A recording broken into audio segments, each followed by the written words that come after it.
Hey guys, another Forehead Fables podcast. How you guys doing? Good. That's what you guys sound like. Jesus Christ, they're a bunch of dorks, dude. You can hear it in their voice. Feel good.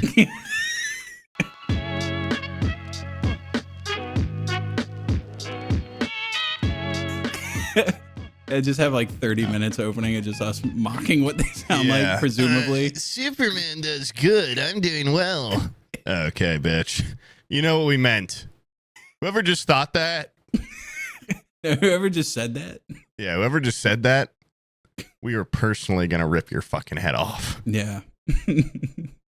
Yeah, we want like men in our audience. Like truckers. Big and ones. Guys that are forklift certified. Stuff like Unassuming strength beneath the body. Retard strength, I think, is what we want. We want everyone in our audience. Unassuming strength. Yeah, like they're just coiled underneath. Mm-hmm. They look kind of fat, but really they're quite strong. Yeah. Like us. Yeah, like us. Like our untapped coiled strength.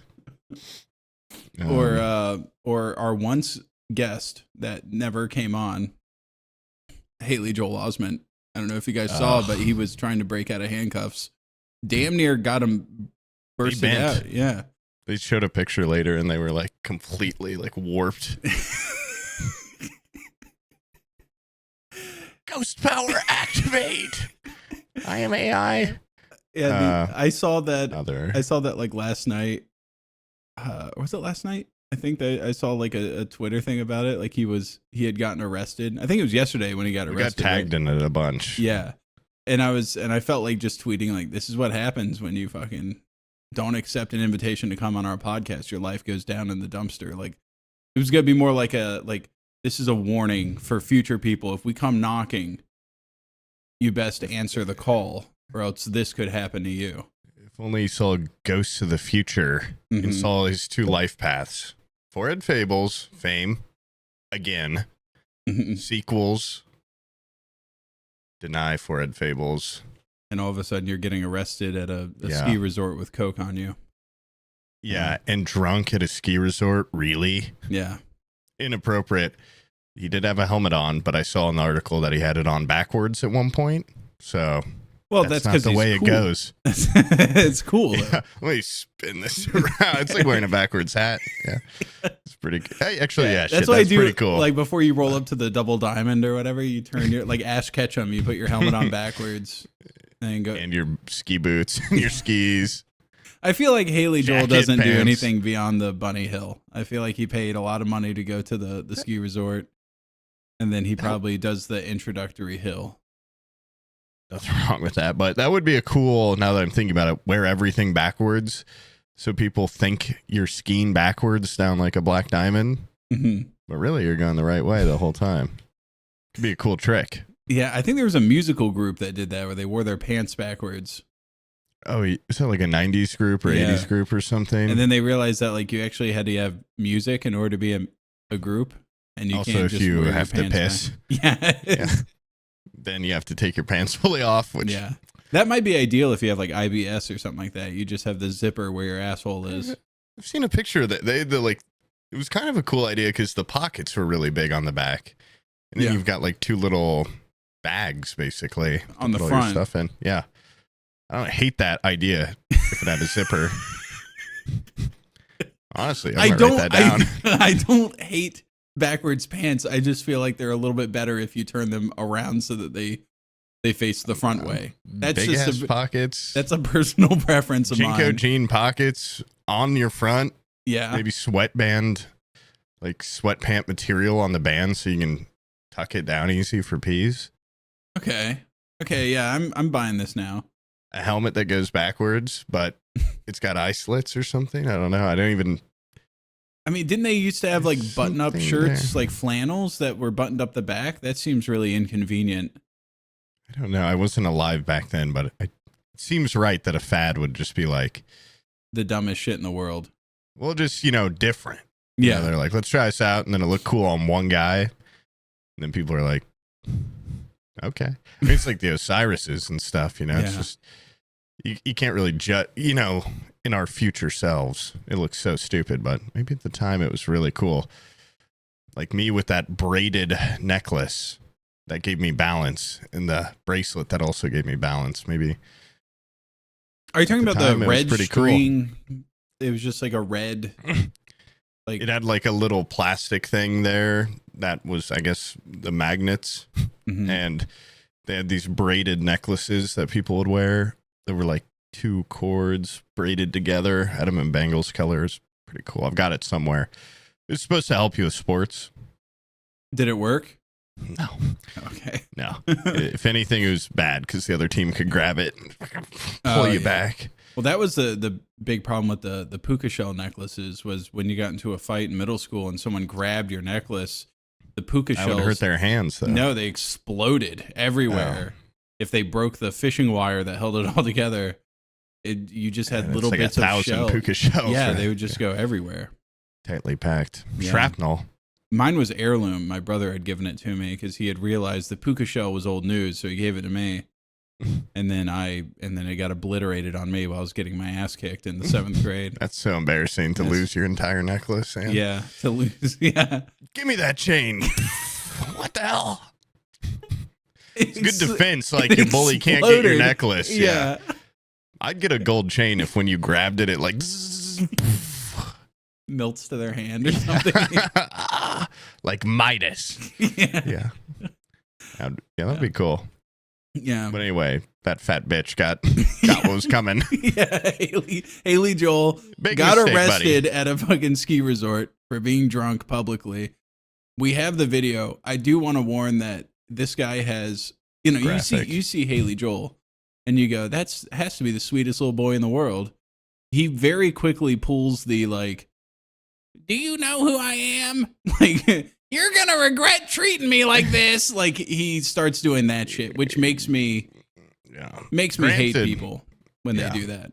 If I was an AI, artificial intelligence, I'd pull that card. Yeah. So maybe you don't want to do this. Have you ever seen it? It's a Spielberg, I think. Did you know I'm Ginny in Forrest Gump's aid baby in the movie Forrest Gump? One of the most famous movies ever. Ever heard of it? You pig bitch. Yeah. I'm in the last 5 minutes. Yeah. And I'm also... They're going to make a sequel one day where I'm the main character. I'm going to be the retarded one. Or something. What do they name him? I think they name him Forrest Gump too. Yeah, his name is also Forrest. I think. Forrest Gump the second. Yeah. Junior. And I think he wouldn't be very good at running. He doesn't look like. No, I don't think so. Maybe instead of ping pong, he's really good at being a bowling ball or something. They just roll him at the 6-pin. But yeah, you want to see the video now? We got an exclusive video from one of our on the site people. Yeah. What's going First on? look. I'm being detained by these guys. Okay. Who am I talking to? Is it John? Is it Robert? What is it? I'm in there. 144 An American. I don't understand what that means. I'm an American. Can you stand up, please? Stand up. You're a robot. Down. Stand up. I am not fighting. I love like every time they try to put like a fat guy's hands behind his back to handcuff him, they go like, "Stop fighting," and they're like, "I literally don't bend this way." Like not really. They should also, if you're like 5'4" and a fat little guy, just put their hands in the front. Yeah. Where do you live? Who's taking care of you right now? That's why. I've been kidnapped. Nazi.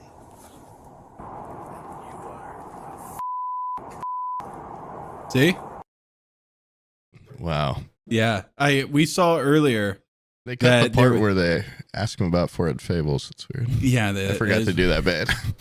I watched the full body cam footage and there's more to it where he's just like, "You're going to regret treating me like this." He's like, "I was almost on forehead fables. Do you know who I am?" I decided not to because I'm a fucking idiot. My life's falling apart. It is also concerning to me that I feel like the K slur has been falling off to the wayside recently in relevance because it's also interesting. Yeah, sorry, go on. I saw the headlines where they were like, Haley Joel Osment says a Jewish slur, and then everybody watches the video and they see that he calls the You're a cops schmutz. fucking Nazis, and so they're like, oh, he means Nazi. That's what the slur is. I'm like, no. Later they bleep out, but he starts a slur with a K. Like he calls the cop a Nazi and the K word. It could have been a carny with a K. I guess carny's got a C on it, but You're a carny. He put so much stank on it that people at New York Post were like, oh my Lord. Carny does sound like a slur, honestly. Like if somebody looked at me and was like, carny, I'd be like, whoa. Like which one? Like a cool one? I would have to go look in the mirror because I don't think like that's not. I've got a clown nose on. Oh my God. Look in the mirror. I've got full clown makeup. Because it's one thing to be ugly. It's another thing to be so ugly that they go like, dude, you fucking carny. Like being called a carny to your face has to be a horrific blow to the psyche. I'm going to use that soon. I don't actually ever have enough venom to to call them that. But in real life, if you called someone a carny, that would... Maybe to other people it wouldn't sting as much, but to us, that would... Yeah. When you're carny adjacent and what you do and how you look, it's just not cool. Yeah. When your mom's the world's fattest lady with a beard and somebody calls you a carny... I forgot she listens to these now. When your mom's the most beautiful woman in the world. Yeah. I think your mom's beautiful too. Thanks, man. Yeah. If Boob's mom's watching this, you're a smoke show. Okay. Enough. And that chocolate cake you gave me was delicious.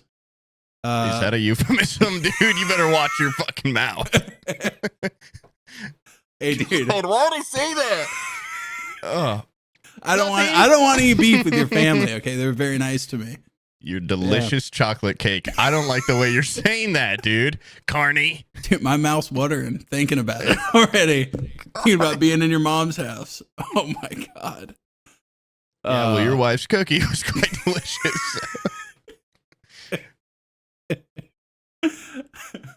Okay, enough. Yeah, enough. Truce. Okay, yeah. No more. Leave it clean. Leave it about the Haley guy. Yeah. Let's go back to shitting on other people. Name.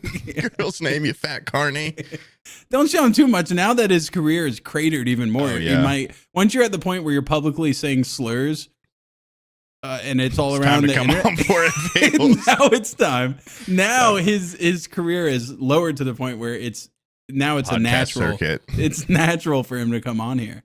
Not even podcasts that like people know about. Yeah. We don't have we're not going to reach out to your agent, but if you come to us, if you How did email we reach out to him initially? Did we reach out to his agent, or did I just email him? Or? I think you just in Google typed Haley. It's an email. I just I said, Haley, come on our podcast in Google, and then I hit search, and I Sent it out to 1,000 people. I was hoping he was looking at Google searches and saw that somebody searched for it. Seems like one of our viewers would have a connection to him. Yeah. So if you guys could get it to him. If you're like Haley's Coke dealer or something, you let us know what his number is. Send us his number. We'll call him up.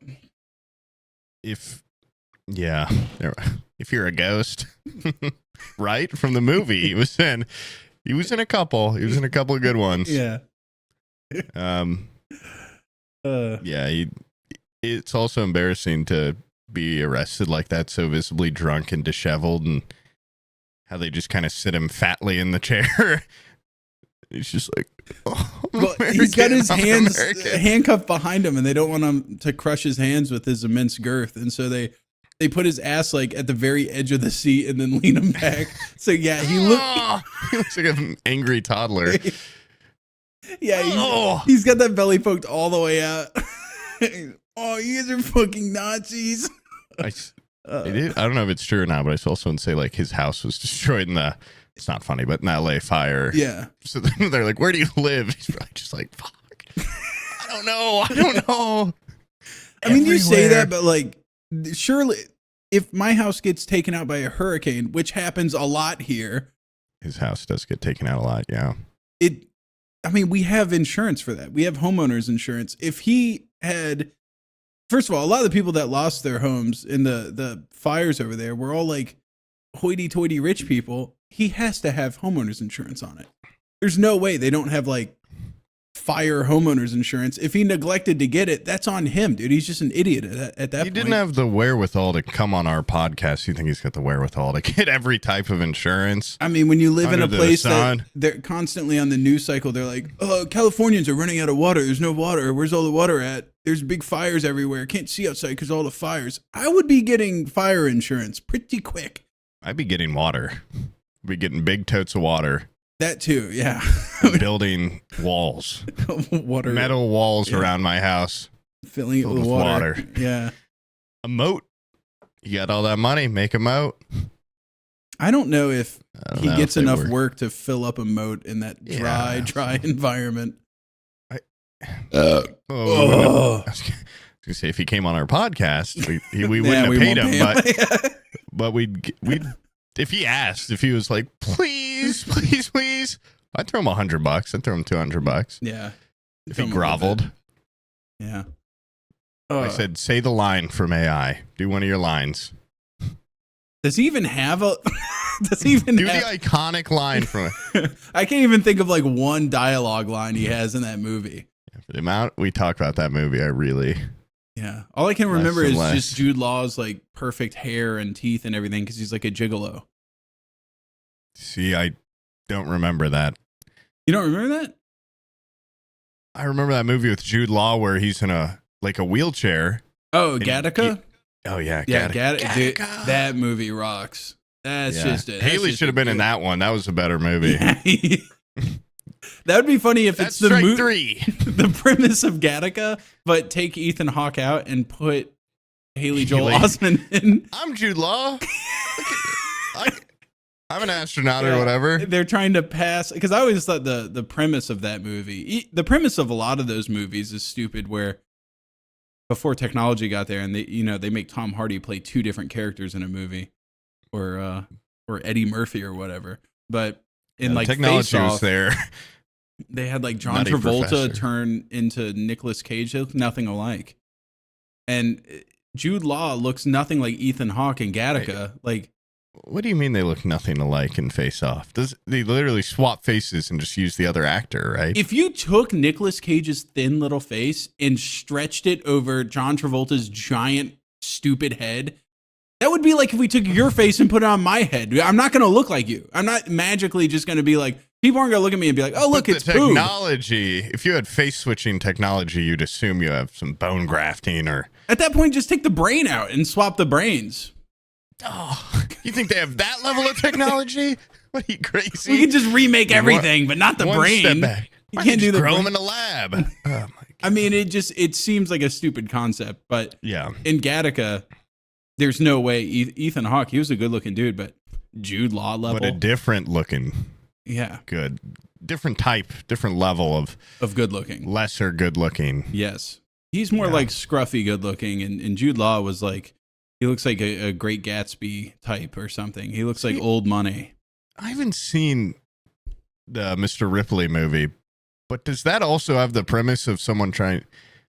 Yeah, it's Matt Damon. Matt Damon's trying pass to off as Jude Law. Yeah, which is also funny because Matt Damon just comes off as effeminate, and Jude Law is like, I like jazz.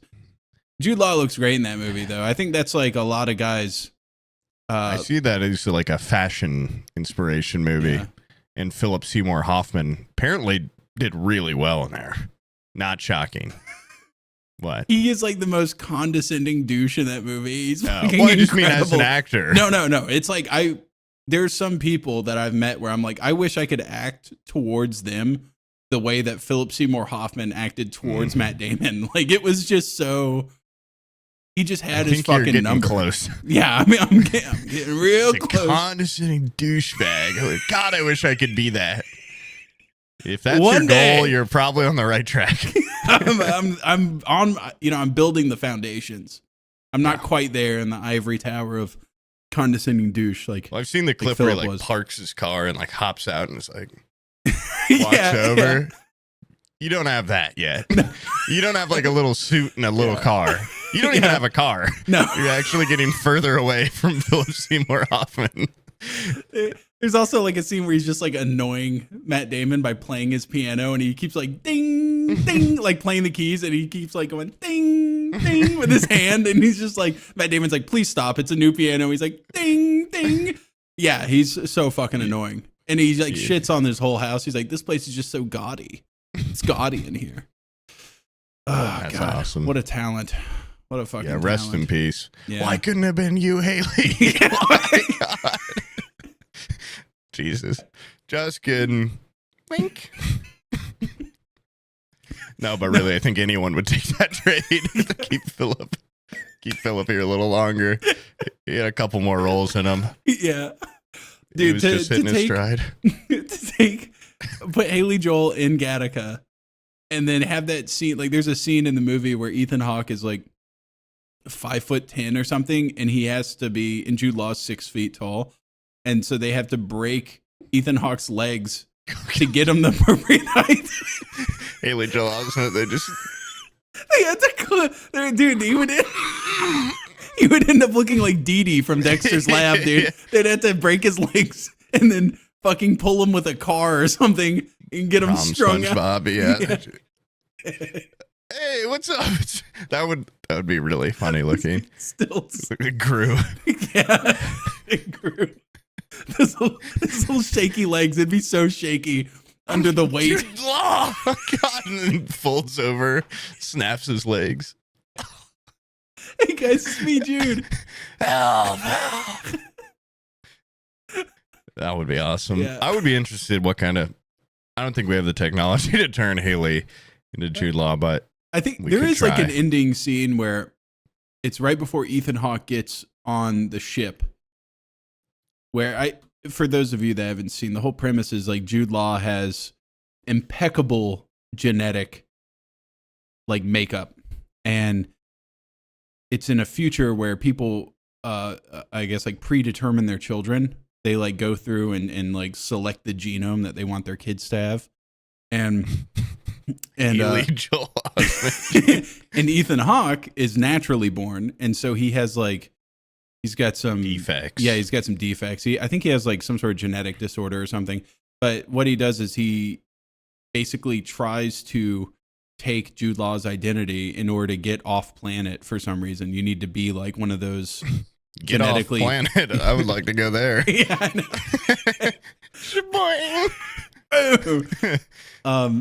And apparently they don't let like normie people with like fucked up genes get off Earth or something. Get off Earth now. I'd like to see you. Okay. Saying get off Earth, like, dude, we have like the most ADHD podcast because we just keep like staying on one topic is so hard. But speaking of get off planet and get off Earth, have you seen that video of the guy just like he's just out in nature and he's like jacking off and he like times his cum with a volcano going off? Absolutely. You've told me about that. No, I still haven't seen it, I don't think, but you've told me about this video. Dude, if I was on my deathbed, that's what I'd tell my family about. I'd be like, one time, me and Earth nutted at the exact same time. That's incredible. If I was on my deathbed, I'd do that and then crawl to the volcano. Just roll over the lip. Yeah. Nut, jump in. Oh, we did it. We're in sync. Inside you. We're in sync, yeah. At the end of Gattaca, though, after all these trials and tribulations and leg-breaking extension things so that Ethan Hawke is trying to be as close to Jude Law as possible, there's a doctor that goes through everything to make sure that he is, in fact, Jude Law. And at the end, he kind of hints that he knows that he's not really Jude Law. And he lets him go anyways because he's just like a nice guy. And I think it would be funny to get to that scene, but instead it's Haley Joel Osment, and Haley Joel's just standing there fatly, and he's like, "How'd you know it wasn't?" And the guy goes, "Are you fucking kidding me?" Like, shaved male pattern baldness in his head. Remember me, the charming? With his big long legs, his super long, spindly charming legs. Jude Law is here. I've got my little suit on. You see my little suit? Oh, he's still wearing Jude Law's clothes. Yeah. With his belly, like you see his belly between the buttons. A button pops while he's talking to the doctor. Yeah, then he's like, "Doy, I'm Haley Joel, fucking stupid Osman." Also, Dr. K-Word walks on the plane. You're a Nazi. K-Word. Whatever. Whatever. I'm an American. What? This is Gattaca. Honestly, like all the people that are outraged about it, the fact that he called him both a Nazi and the K-word, I'm like, he was just swinging. Like he was just trying to see what stuck. Yeah. Oh, that one missed. Okay, well, let's see if you're the opposite. I think we've all been there in a Call of Duty lobby. Okay, in 2013. Okay, we throw shit out until we see what hurts their feelings. Yeah, and that's what Haley was attempting, and he just failed. Frustration. Yeah, when the cop was just resolute, like, "Shut up back there, fat little idiot! I'm gonna kill you if you keep talking." Oh God, what I give just one baton swing. Dude, You'll never be Jude Law. Oh wait, that movie wasn't real. I hate you. I hate you. Do you think he would have gotten in trouble if in the body cam you see him just poke his belly with the baton? Just give it like a little. I don't know. It would have been cool if they handcuffed him on the front and he used it to like. Maybe that's why they don't do it. Yeah. So like, whatever happened to like drunk fighting style? Like, what do you mean? Like Jackie Chan, Drunken Master, or that guy from Mortal Kombat, what was his name? Like Borachu or something. I can't remember. He was one of the main characters. One of them. It's just like a really cool, like, you seem really drunk, but you're really good at fighting still. Well, I think that's because first the foundations are built on being really good at fighting. The alcohol doesn't make them good. Oh, right. They're just able to still fight on alcohol. But it's not like if you give Haley Joel a 6-pack, he's going to turn into fucking Michael Jai White and start like kicking people. Is training though from the Forrest Gump movie and AI and all those where you had to do like choreography and stuff, like training. Artificial intelligence. I think every scene he's just standing there as straight as possible. Yeah, stand like a robot. Mommy. But he's got that iron grip of a robot. Do you think he how much money do you think he made like growing up? Like, do you think he burned through it? Do you think he was one of those like abused child actors where they take it all? Could be. Yeah, like Macaulay Culkin, I think his parents like absconded with everything. I don't know. Let's look up his net worth. Those things are wildly inaccurate, by the way, because if I had the net worth that Google says I have, I would not be here right now. I would be. Oh, come on. You'd be here. I'd be on an island with my feet up getting my penis sucked on. All right. I'd be anywhere else. Not that I don't love this job. This job rocks. I'm just saying like an insane amount of wealth. They act like I'm getting paid. How much do they say you have? They say I have like millions. Which would be that would be cool. I've seen this mini fridge. Yeah. Absolutely stacked. Stacked with the most foreign beers. Yeah. Ham beer. They don't get that anywhere. Okay. I had to fly that in. That can't be right. I don't know if this is celebritynetworth.com, so, you know, with a grain of salt, but it says 4 million, which you'd think it'd be a lot more. No, I feel like that's probably right. Considering, I mean, he did those movies. You just think like The Sixth Sense made over $672 million. I know those contracts are made like beforehand, but you just think like if you're in a couple of like incredibly famous movies, you'd get more. It's the contract dealing that is the most important part. Oh my God! Guess how much he made for The Sixth Sense? If this is to be believed, $150,000. Okay, yeah, he got scammed. I would freak scream. out. I'd scream. Yeah, the movie made $700 million. I'm the main character in. Yeah, well, one of. And he didn't get any back end on that. Bruce Willis made $14 million plus 17% of gross, which led to $120 million payday for Bruce Willis. Bruce Willis he's so wooden in that movie. He's so wooden. God. Yeah, I don't think Bruce Willis has to even shed a tear. Haley Joel was crying in that movie as a He was child. acting his ass off. Yeah, he was. That's for 150,000 for some scraps. Yeah, absolute scrap. You know what? He's earned the right to call a cop a Nazi and then turn around and call them the K word. He made $2 million for AI.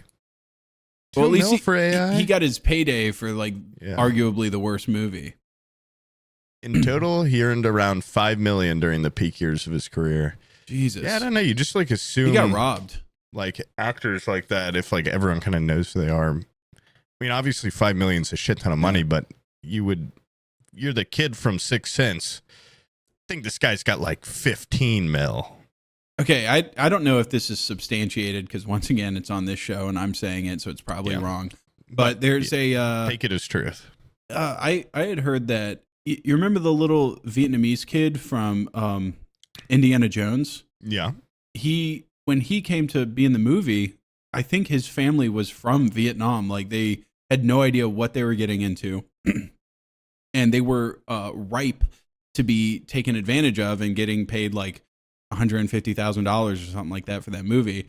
But I heard that Harrison Ford and the crew of the movie made sure that he got a back end deal where he ended up walking away with like 2% of the movie after the fact and set the family up for life, basically, because that movie was so hugely successful. But the fact that nobody did that for little Haley Joel, who they scared him with ghosts. They brought mind ghosts you, an down. American. Yeah.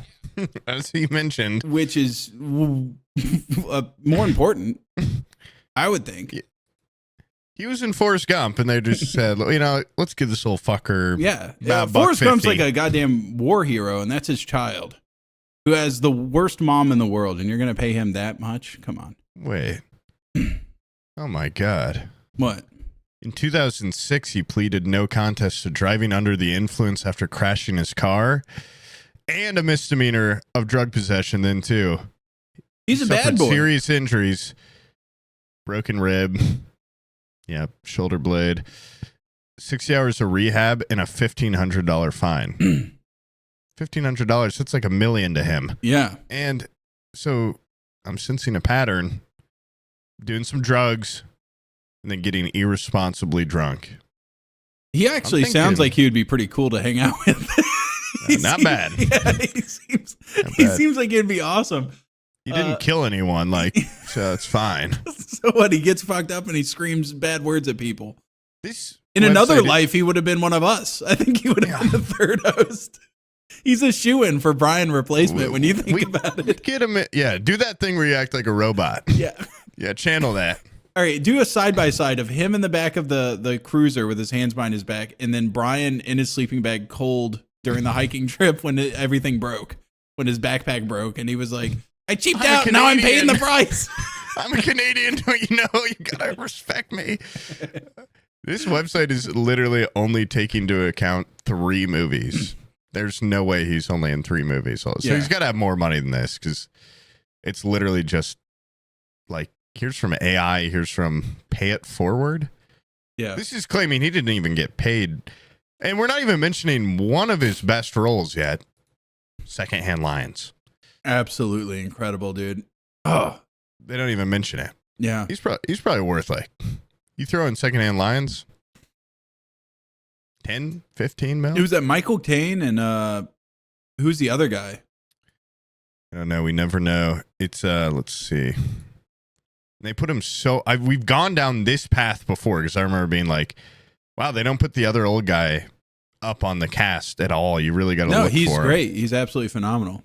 He's a great actor too. Robert Duvall. Definitely, dude. We've been here. Yeah, Robert Duvall and Michael Caine. Down. That movie, when I was a kid, I was like, oh, I watched it. I enjoyed it, but it wasn't like as like important of a movie to me growing up as something like Big Fish maybe. I loved Big Fish.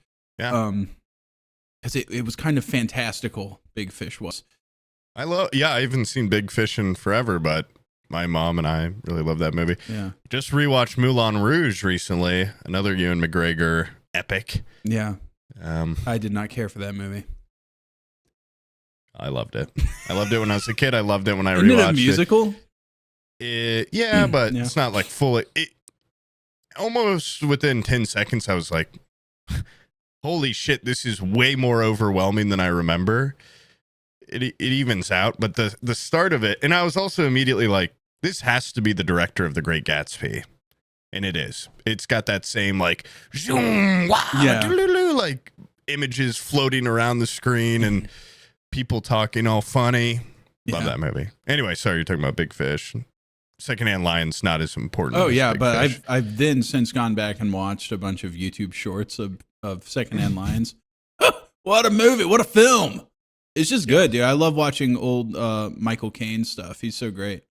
No, it's always stuck with me, and I've definitely mentioned this before, but the part where the Robert Duvall's like, you don't attack a guy with a knife like this, because then you catch the hand and he beats the shit out of those punks in that like gas station or whatever, and he's like, you hold it like this.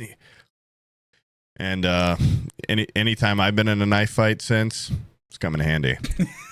Also, the fact that you can trust a lion if you feed it. I think when you say that, like, don't attack someone like this, but do it like the other way. I remember a long time ago, there's all those like HEMA YouTubers like Scala, Gladiatoria, and Lindy Beige. I don't know any word you're saying right now. The HEMA guys are the historical European martial arts guys. There's like a whole subsection of YouTube where it's dudes that FEMA? that they have like swords and European armor, and they go like, it's actually better if you attack like this and like this, and according to the manuscripts, and they just go over like medieval fighting manuscripts and talking about like what's better. I remember there being like back and forth discourse for months over, is it better to stab like this or like this? And Lindy Beige delivered his whole like, I'm a huge fan of Lindy Beige, and I was like, there's been some people that are like, you should have him on as a guest. I'm like, I don't know if I'd get along with that guy a whole lot. Don't meet your heroes. Yeah, I think I would like him. I get the feeling he would find me tiresome real quick. But would hurt.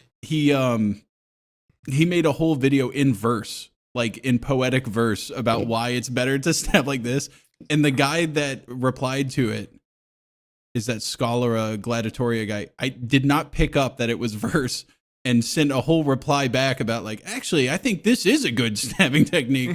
And Lindy Beige, like his follow-up reply was just like, dude, like, come on. I wrote like an entire verse thing. It was very hard for me to construct this video in verse, in poem. And then you just reply like so half-assedly. Like he just seemed so butthurt on the situation. Yeah. It was just funny. Like the two. If he really only respects like, incredible effort being put into something, I think he'd love coming on here. I think he would actually. Yeah, he might also, it sounds like he's never seen Secondhand Lions, because I don't know if it's real or not, but Robert Duvall definitely says in it, like, that if you do that, it's so telegraphed. They're going to grab your wrist. Yeah. And, probably kill who you. knows more? Like those dorks, the medieval dorks in the manuscripts, or Robert Duvall? Robert Duvall's a fucking badass. Collegiate fencer, and, you hold it like that. You don't hold it like this. Yeah. And by collegiate fencer, I, of course, mean I took a fencing class in college, but I've started to say collegiate fencer just to insinuate maybe that you're more athletic than you are. Yeah, or like better at fencing than I was. I feel like you might actually win if you grab your foil like this and try to do a stab, like, because they've never seen that before. Or throw it. Yeah, I brought like a harpoon gun to my fencing thing. Yeah. Sit down, bitch. Hold on. I know we've talked about fencing before, but I've also done fencing at a much younger age, and we're kind of like aristocrats. Yeah. No, I was actually very kind of heartbroken with how many rules there are. I thought you would just start. Bouts go. Yeah, I thought you'd just start and just kind of whip the shit out of each other, and then it would be like last man standing. But they're like, no, sir, you can't attack until you have properly parried an oncoming attack. You must throw your glove down as a challenge. Yes. Let's pick it up. Yeah, don't stand like that. Stand more gay-like to the side with your hand up. And that, of course, is the happy way of standing. It's in Old English. Stand gay. I'm like, I'm trying. Oh, perfect. You're standing so gay. I haven't done anything. God. Just walked in the door. You need to stand gay like that guy. It's just, yeah, it's just you just standing by the door. Is this the fencing department? Yeah. Is this the right class? I thought it'd be more like stick fighting in your yard when you're a kid. Like, I thought it'd be like, boom, like epic. Yeah. Like fighting. But yeah, it's a lot of just like, the fact that bump there's it off once and poke them. Yeah, the fact that you can't just attack when there's an opening. They're like, no, you can only attack if like there's a cadence to it, if I remember correctly. Because I mean, you're a beginner class, but in collegiate fencing, you can it's just a bloodbath. You can just whack each other. I don't really remember. I remember seeing there was a Pierce Brosnan James Bond movie that he does fencing, and they end up knocking over statues and going through windows and really just beating the shit out of each other. And then I think they lose their foils, and then they end up picking up claymores and really just going to town on each other with those. And I thought maybe it's like that. No, it's not. It's actually, I don't even think I ever broke a sweat doing it because it was so never broke a statue once. No, yeah. It's a real low T sport, believe it or not. I think I broke a sweat just because you're wearing that big ass like. Yeah, you look like you're gonna onesie. get like a dentist X-ray or something. It's like just a front vest.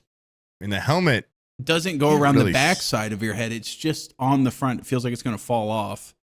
It's weird. I think mine went over the whole head, but you just have that like dragonfly looking thing on the front. Which it's hard to see that little tiny silver thing when you're looking through that. They should make them open-eyed. They should immediately get stabbed right through the fucking eye.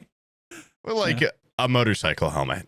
Yeah, like a big plastic visor or something. I don't know. Just that'd be cool. I could be like the bad boy of fencing class. Yeah, I do remember. I wanted to get into it because there was also I went somewhere. I think I went to like the FSU campus or something, and there was a HEMA group there that was fighting with like dulled weapons, and they were really just wailing on each other.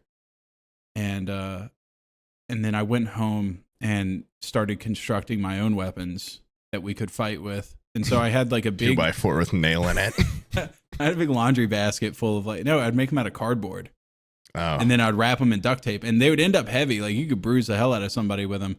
But then I had if my friend Michael wasn't coming over, I had nobody to I was the youngest person in the neighborhood. So I'd drag my big laundry basket over to my neighbor's house, Steven, and I'd be like, Steve, you want to play?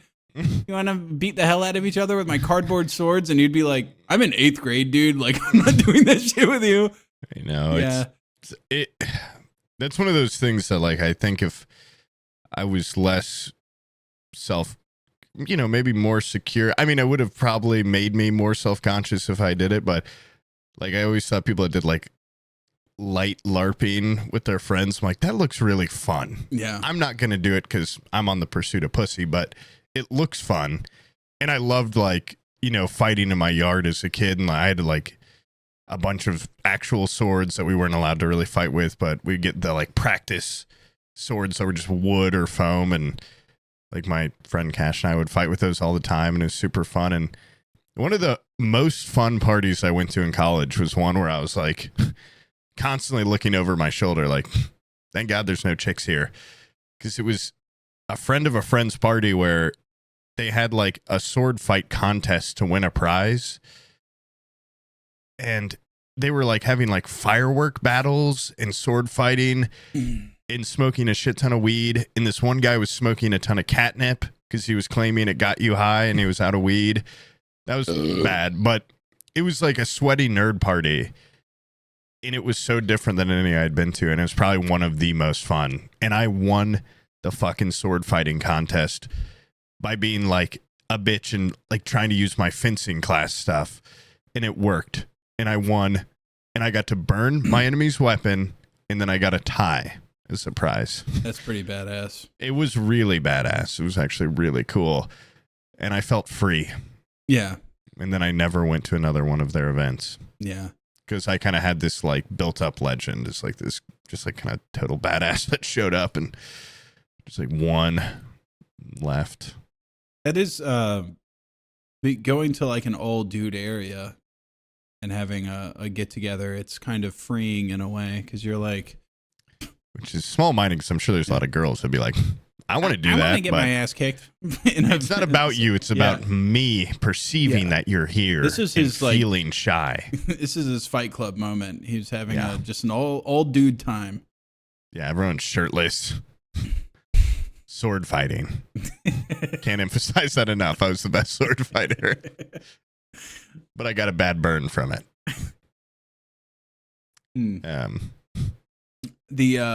I know, like, was it last episode that we were talking about ether? No, it's the episode before that we were talking about ether. Maybe even 3 ago. Yeah, but this guy sent me a documentary on ether from. Have I mentioned this before? No. Because I got the documentary and I didn't watch it, and then this morning I watched it in its entirety, and it's only like 22 minutes, but it's about a small Romanian town, and the guy's going around interviewing people in the town, and he's like interviewing the mayor and like all these old dudes, and they're all just talking about like that town used to be the place where ether was just really big there. Like that's all they did was drink ether. And everybody that you ask about it, there was nobody that was like, that was a dark time. Everybody's like, God, I wish we had that ether back. That shit rocked. Vampires ruled, werewolves were in the woods. Magic was real in Romania. Back when we had ether, man, the sky was the limit.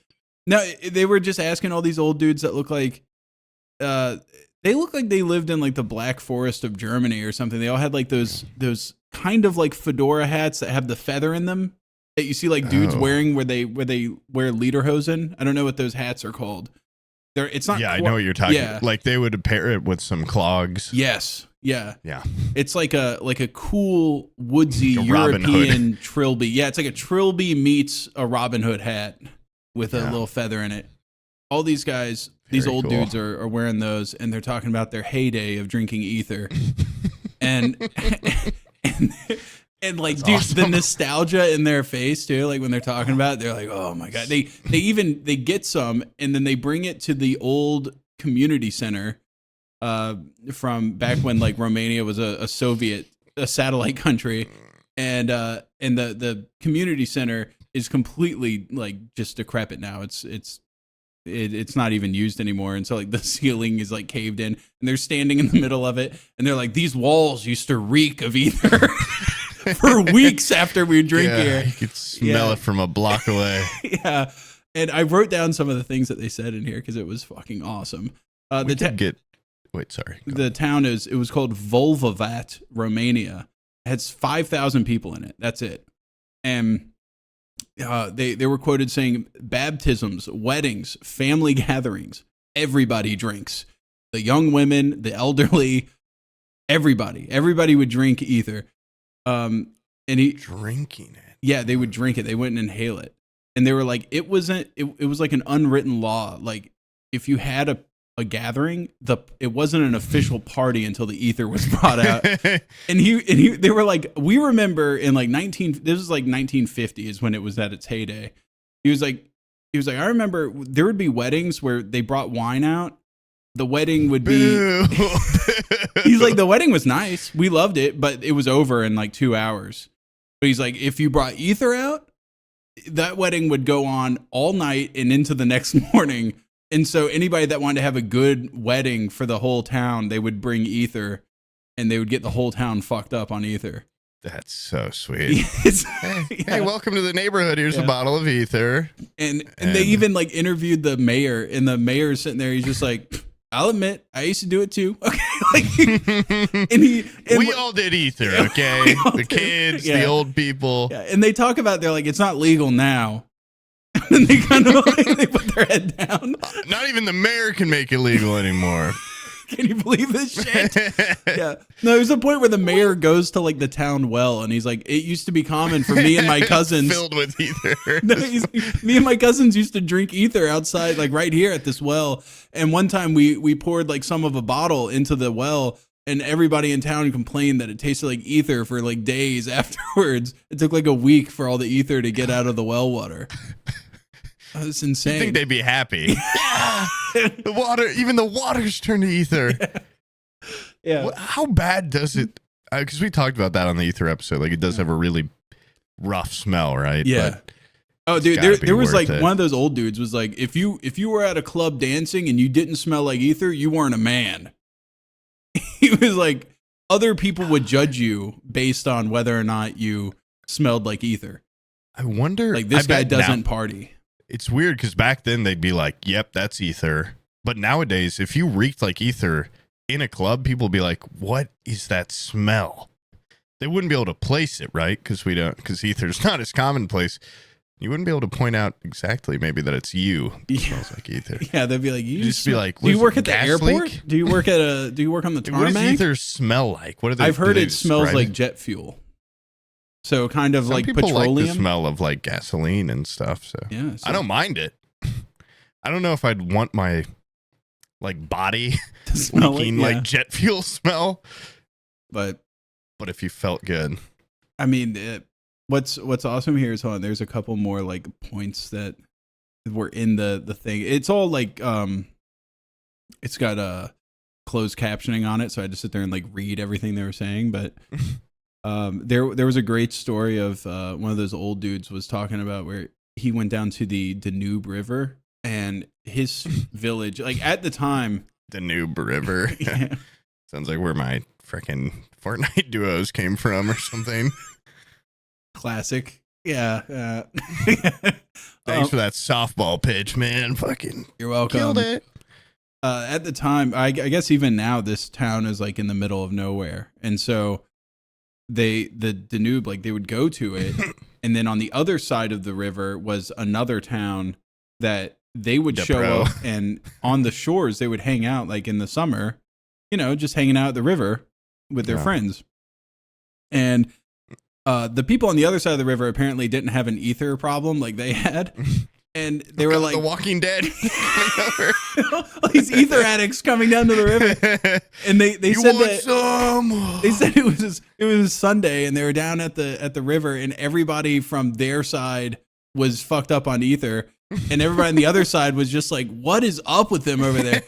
And then they were like, and then we found out that he's like, after you drink it, you get really fucked up, and then after a couple minutes, your body starts producing a burp. And when you burp, that burp, it smells foul, and it gets rid of, like, as soon as you do that big burp, you start coming down off of your ether high. And he's like, we found out that if you light a match, you can burp and do a fireball. And so he's like, we're on our side of the river doing burping fireballs, and everybody on the other side of the river got up and left, and they went back home because they were like, they're possessed or something. They're over there burping fireballs and carnies, burping your fireballs, stinking like a carny. Stay on your side of the river. That is absolutely insane. And awesome. It is awesome, and it's sad that those people don't get that sense of community anymore. Yeah, dude, when they're sitting there showing you everything and like all the cool places they used to drink ether, the town is a complete ruin now. Like you can tell, like the ether days of this town were the heydays. That was their gilded age. That community center had fresh ether smelling paint on those walls. It was a beautiful place, and now We gotta keep painting the walls so the ether smell goes away. So, I don't mind fixing a roof. I'm on ether. Yeah, they got rid of the ether. They got rid of the industry. Everybody moved away. All the old people are like, I'm not going to bring kids into this world if they can't have no You'll ether. retire on the other side of the river, where the people are normal. Yeah. That's where you start a family. This is Party City over here. Ether rules. It's our drinking water. The river's tainted. All the fish are dying. The only person that seemed like to have a disdain of it was like a 20-year-old pharmacist that, and she was like, Miss the heyday. Yeah, the old people come in here and ask for ether, and she's like, we don't have ether here. Still? She's like, we haven't sold it since like 1960, and I think the documentary was probably in like the 90s or 80s, like, and well, it's hard to place because like if you're that rural in Romania, you can't tell from the dress, but I would assume Can't tell from the camera quality. Even that was, but also was kind of like who knows, But I'm assuming 90s is when this thing was made. But there was a doctor that they asked and about ether, and he was like around the turn of the century, it was unfashionable for women to drink, but it was very fashionable for women to faint when they heard news, especially news about like love life related stuff. Like if someone, like a guy is hitting on you, they would go like, oh, and they would faint. You see that in the movies and stuff. And it was very. You thought they were just weaker back then. No, apparently the women would faint, faking faint, so that they would be brought to with ether. Yes. Because that was a common way to resuscitate someone, was to give them some ether. And so and the guy and the fucking surgeon was like, he was like, but if you were a poor woman or a poor man, a slap would suffice. And so there's somewhere, there's a woman that's like, hey, I might get some ether if I faint right now. And then he's like, wake up, you fucking broad. Bow, bow. Guy walks up to the bar. Hey, how's it going? Wake up when I'm talking to you. And then a 10 walks by and faints. You go, some ether for the lady? Yeah. You had that on you the whole time? He pulls out a big flask. Here you go, my lady. That's awesome. That's awesome. Yeah, that is absolutely fainting just so you can get a whiff. Yes. This stuff has to be incredible. It's like pervert kid faking drowning so a lifeguard gives him mouth to mouth, but like just a little bit of ether, get me on my feet again. Let's see. Old guy that was talking about burping and scaring off the other town. He also had a story about, he was like, dude, I'm telling you, this stuff's better than just a drink, because I went to the doctor 20 years ago and I had to have surgery for my heart because I was having heart issues. He said, it's going to kill me. I went home and I drank a whole bottle of ether, and I haven't had heart problems since. My chest hasn't hurt me once. That was 20 years ago. I don't feel. Yeah, I don't even feel anymore. Yeah, and he's just like, that shit cured me. Heartbeat. He's like, it's a fucking cure-all, man. I'm running on jet fuel. I don't have regular blood in my veins anymore. And then my last point here is at the very end of the documentary, the mayor, this is literally verbatim what I wrote. The mayor, head held low, states, as mayor, I can say that nobody drinks ether anymore in this village. Whoever emailed that in, you're a fucking legend. That was awesome. Delivery of a man talking about 9/11. Yeah. No more Our ether in this town will never be the same. Never the same. Honestly, yeah, it's like you're walking through like a boom town from like the California gold rush, but it's just like an ether town, you know? And everybody knows that the ether ain't coming back. And it's sad to see. Sucks. Yeah. It's like, what are all these like little shitty Pacific Northwest towns going to do when all the fence gone? Yeah. Get some ether. Well, there's going to be some pretty sad documentaries in the future. Yeah. Like, nobody does fent no more. There's no fent anymore. I used to lean right here at the street corner. Put some in the water. Yeah. Put it in the water so everyone could get a taste. Yeah. We had kids leaning everywhere after we put it in the well water. And give them a little bit of fent, put them on one of those hoverboards, they can lean and just fly down to another state. They just keep going. They don't even know where they are. Now, nary a hoverboard in sight. Yeah. Or fent lean. Yeah. Now people stand up straight. What's the point? What's the point in all that? We absolutely talk about this with fent leaning because the way it's like, oh, that reminds me of this thing. But you see those old people that are like completely bent to the ground. Yes. And how scary. And right now I'm like, like sitting like an old man. Anytime I think about that, I'm okay. Because those old guys, it's tough enough being old. It seems horrible. Yeah. You hear about the like pain that you're just constantly feeling and just kind of like, you know, the end is coming. Yeah. But then to just be like looking down at the dirt you're going to be buried in soon, like constantly, cannot be good for your mental health. Cannot be good reminder. No, I'm sure it's not. And I feel so bad when I see them. They're just like, some of them are like 90 degrees. Oh, like bent over? Yeah. Is that right? Yeah.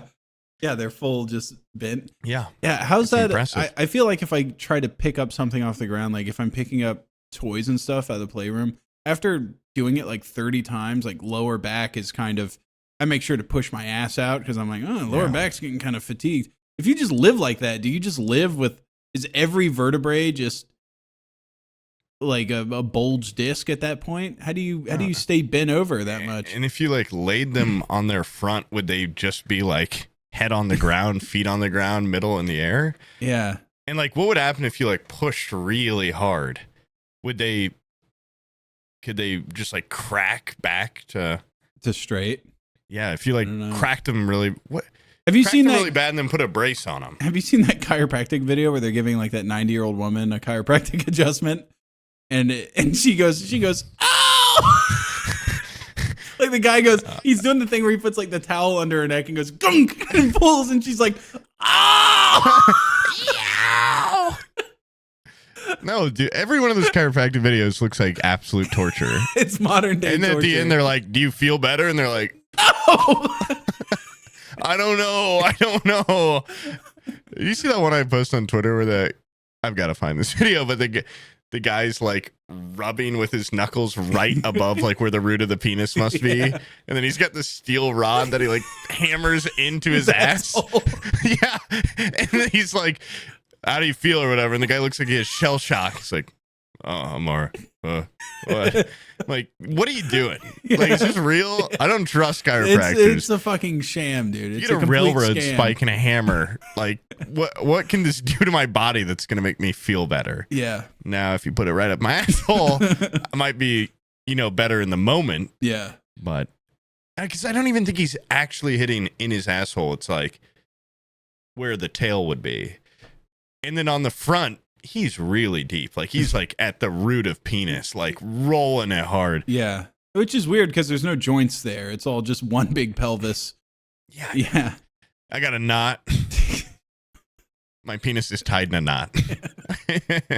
I need you to help me. I do not trust chiropractors. The one thing I do like about chiropractors, though, is before you go in to get all your bones cracked, they put those like electric mats on your back that just sit there and make your muscles contract over and over again. Oh.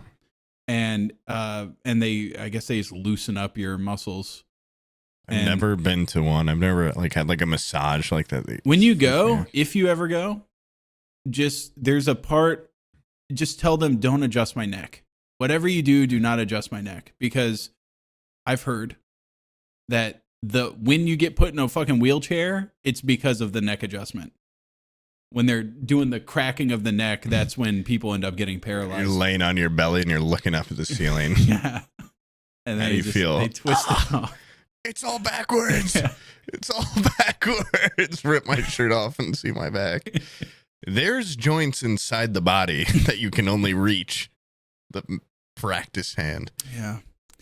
That'd be interesting. Chiropractor reaching up in your guts. Not like through your asshole, but maybe down your mouth. Down your belly button. Oh, yeah. Unwrapping your belly button.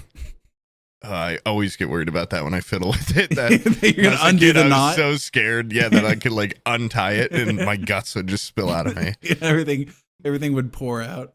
Yeah, but if it was someone that took like a chiropractor class, didn't even have like a real medical license or whatever, went to medical school and they just opened it up a little and then like deep tissue massage me. I wonder if you can get, like, what's the wall of flesh in between intestines and belly button? Scary. Honestly, like just asking that question gives me chills thinking about like, because imagine, oh God, I'm all meat. Right? You eat something real dry. You eat like, let's say, you know how like sometimes you get a hankering for a bunch of sawdust? Let's say you eat like a pound of Cliff sawdust. Bars, so I know what you mean. Yeah. Sawdust held together with some sort of coagulant, whatever Nature the Valley bar. The Cliff Bar is. And all that poop goes down your intestines, and right before your asshole, it dries up. You got a big cork in you. Then regular poop comes down on top of it. That's just in your intestines. If you do like a stomach crunch or something, or like a sit up, is there a chance that the poop could just shoot out your belly button like a secondary butthole? Like, eventually, if you squeeze your body enough, it's gonna have to go somewhere. And I feel like yes. I feel like the easiest way out? If it has to go somewhere or you die, wouldn't it just come out of your belly button like a soft serve machine? How do you think people get outie belly buttons? That's a little bit of poop pushing from the inside. Is that what it is? It's disgusting. Yeah. That's from holding your poop too much. Yeah. What is That's what I'm going to tell my kids. So you get an outie belly button. Holding your poop too much. It's trying to poke out of your guts and it's going to burst you open. What's the what causes outie belly buttons? What causes? Are you not fucking listening? Those things actually concern me. If someone has an outie, it pisses me off. Some of them are very bulbous.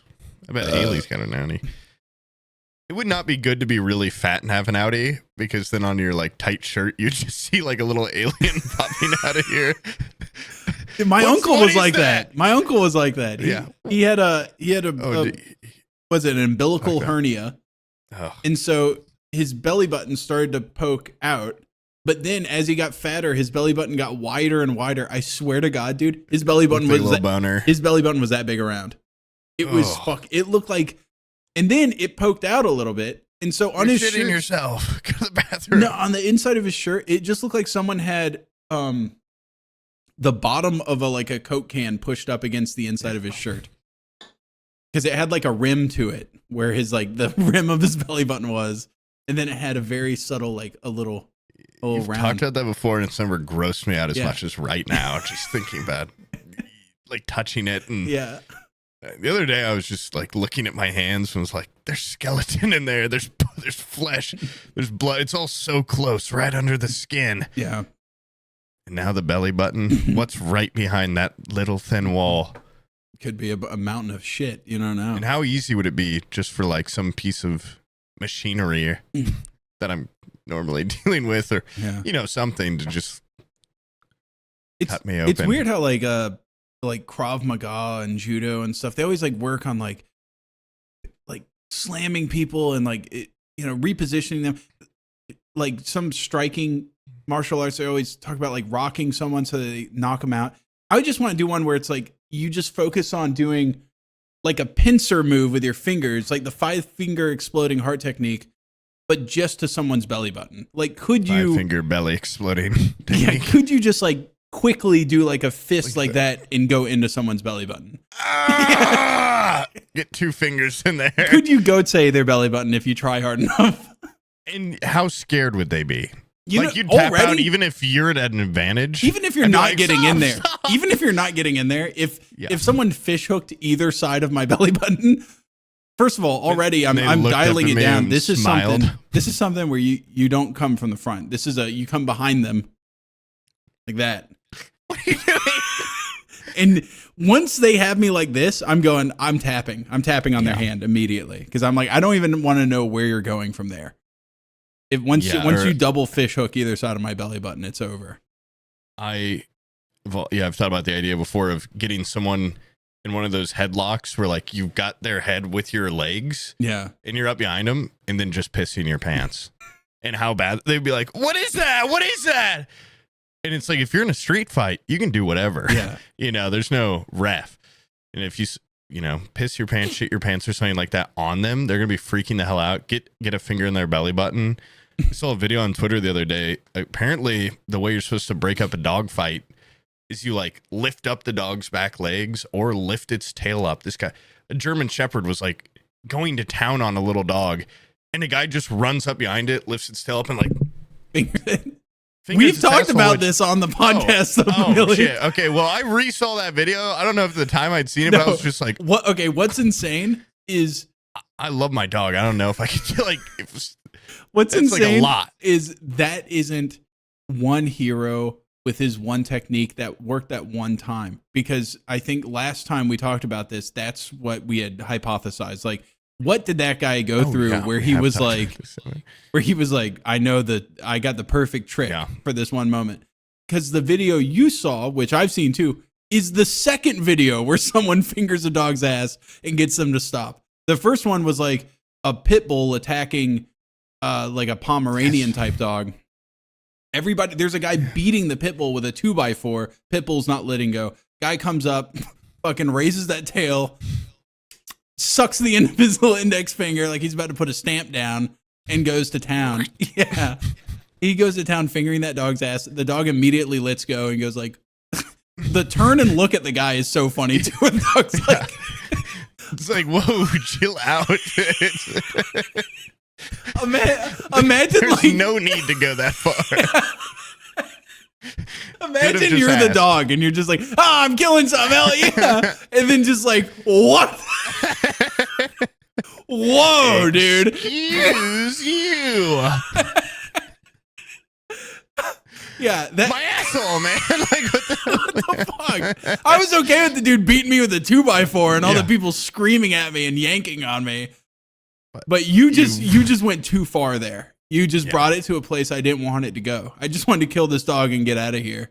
And now look at me. You fingered my ass. I'm sure we talked about this last time, but in the comments, there's like 20 people posting a video of a street fight happening, and this guy's friend's being beat up, and he like pulls down the guy's pants and does the same thing, and the guy's like, dude, it's the ultimate fight ender. Yeah, because you've taken it too far. Yeah, you've taken it a step. You can beat me to death. Okay, sure. I probably had it coming. Surprise finger up my asshole. Rapid fire. Like, it's not that serious. Those guys don't slowly do it. They go in. Yeah, they're trying to make that dog squirt, dude. They go to town on that ass. Oh. The guy with the Labrador is funny because he just goes like or the German Shepherd. Yeah, he goes to town on it. The dog was just standing there barking. Stop that barking. That's sit. Okay. Yeah. I'll teach you to sit. We need to open up a self-defense course, dude. Hey guys, we got a new fighting style. Okay. One of those fighting dummies, but it's just a dog with an asshole. No, that's the beauty of our self-defense is that it works against people, it works against dogs. Okay, regular training dummy with an asshole, dog dummy with an asshole. We have varying training things. Yeah, everybody's got an asshole. Wolf, coyote, dog, kangaroo. I've seen that video of the guy squaring up with a kangaroo. I bet you if you finger that thing, it'll run away. Alligator, snapping turtle, crocodile. Yep. Everything has to fart and shit. The alligator one, I feel like that's advanced course because theirs is like hidden in the scales somewhere. And isn't it like a louvered door that kind of like opens up? Yeah, it'd be hard to finger that ass. You're gonna want to scratch around until you find purchase. Maybe that's an evolutionary advantage where like 20 million years ago there was a creature that fingered other creatures' asses, and they were like, enough of that. That is not happening to me again. We're gonna hide. We hid that shit. We hid that shit big time. Yeah, I wish it makes me want like a chastity belt for my asshole just for my street fighting. Yeah. When I'm doing my street fighting with my secondhand line knife. You know, and then the guy catches it and then goes to finger up my asshole from under. Ding, ding, ding. Yeah. You know shit's getting serious when the guy puts on a chastity belt before a street fight. You see him over there belting it on. What can you do? Bang, bang, bang. Yeah, I know. Haley Joel Osment getting ass fingered AI video. Make the Studio Ghibli style. Hey, shut up back there. Okay, you won't shut up back there? You're going to regret you weren't so nice to me. You're going to regret being mean to me. I didn't mind when you called me the K word, but a Nazi? Yeah. That's it. I draw the line there. Now I'm going to do something to you so awful. It's awful. Dude, I made like a little funny tweet, and it was the one tweet I didn't want to go like viral.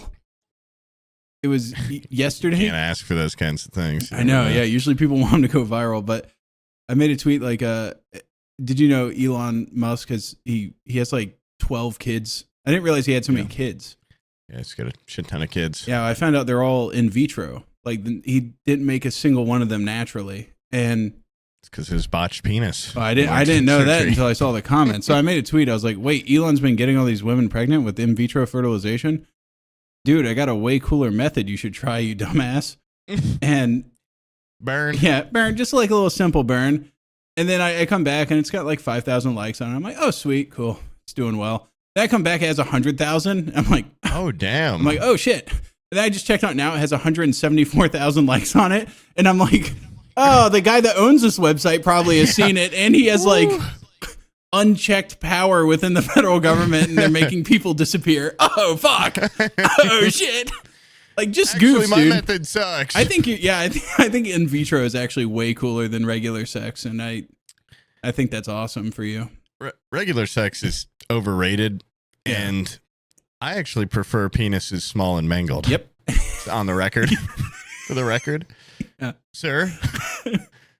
Yeah. I think a disgusting. I think a botched, shriveled up, weird penis with like a plastic tube in it is actually really cool, and some women probably like that.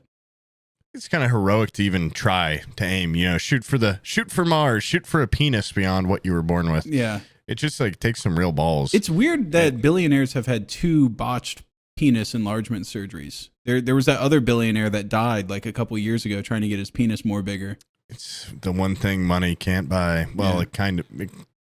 I mean, I'm sure there's a lot of success stories out there, but I can't imagine your penis would feel right.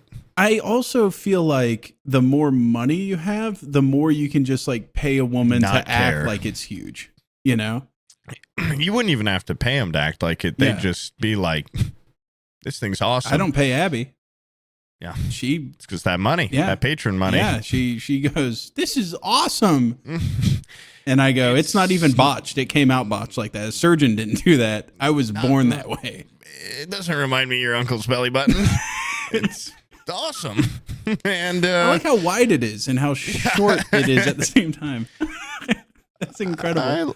It's like we're 2 puzzle pieces that don't go together, but we make it work. But we do. But we force them together and beat nature. Yep. Yeah. But anyways, Elon, I think in vitro is really cool, and I hope you get all those budget cuts or whatever you're doing. I hope you have 1 million kids. Yeah, and I hope if you're mad at me, I hope you go to Mars soon and forget all about your worldly troubles. And see you later, major loser. I remember it was around the time that I was tweeting about Elon Musk slightly.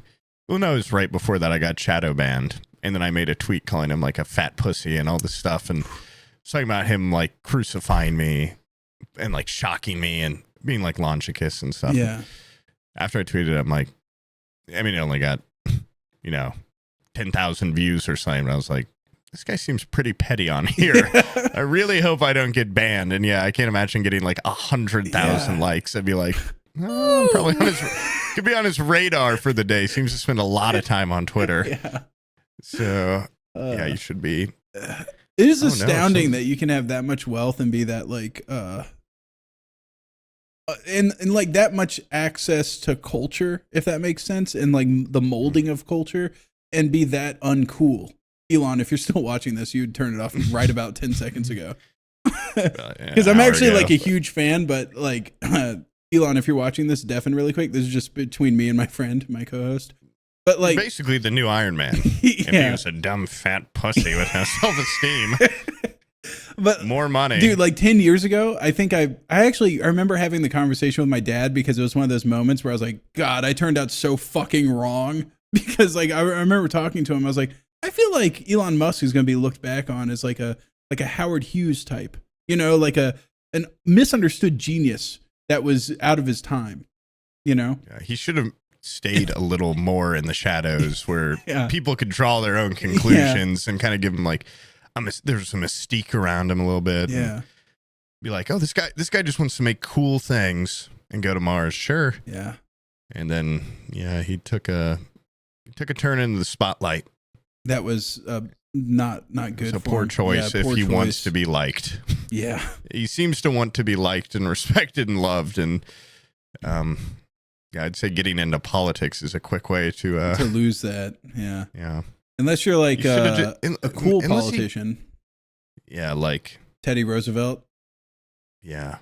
But he's not. No, he's not. So, no, he's like a shadow president. But he could come back if he made something like an Iron Man suit that worked. Yeah. Or I did see Bernie Sanders, like he retweeted a Bernie Sanders clip of Bernie warning about the oligarchy. Bernie's like, you need to watch out about oligarchy. Like these billionaires are getting a lot of political power. And Elon like retweeted, he's like, Bernie Sanders is a dumb bitch and he's old and stupid. He's like just whining about $1 million. stuff. Yeah. And oh yeah, I've seen that a lot too. Like he has $3 million. Bernie's like a big millionaire. He almost has as much money as Haley Joel Osment. Yeah. Like, dude, if you're like 70 and you don't and you've been working your whole life and haven't, had some huge economic turmoil, but been gainfully employed your whole life, $3 million is not like a huge ask, I feel like. Yeah. It's expected. No, I mean like he owns property. I wish my grandparents had that. I know, right? Yeah. No, my usually what happens in my family, like in my family, by the time they reach Bernie's age, they would have stopped working 20 years ago. Like my family like always retires in their like late 50s, early 60s. And then they go like, but they don't have enough money or real estate equity to like float into, so like their like last check bounces.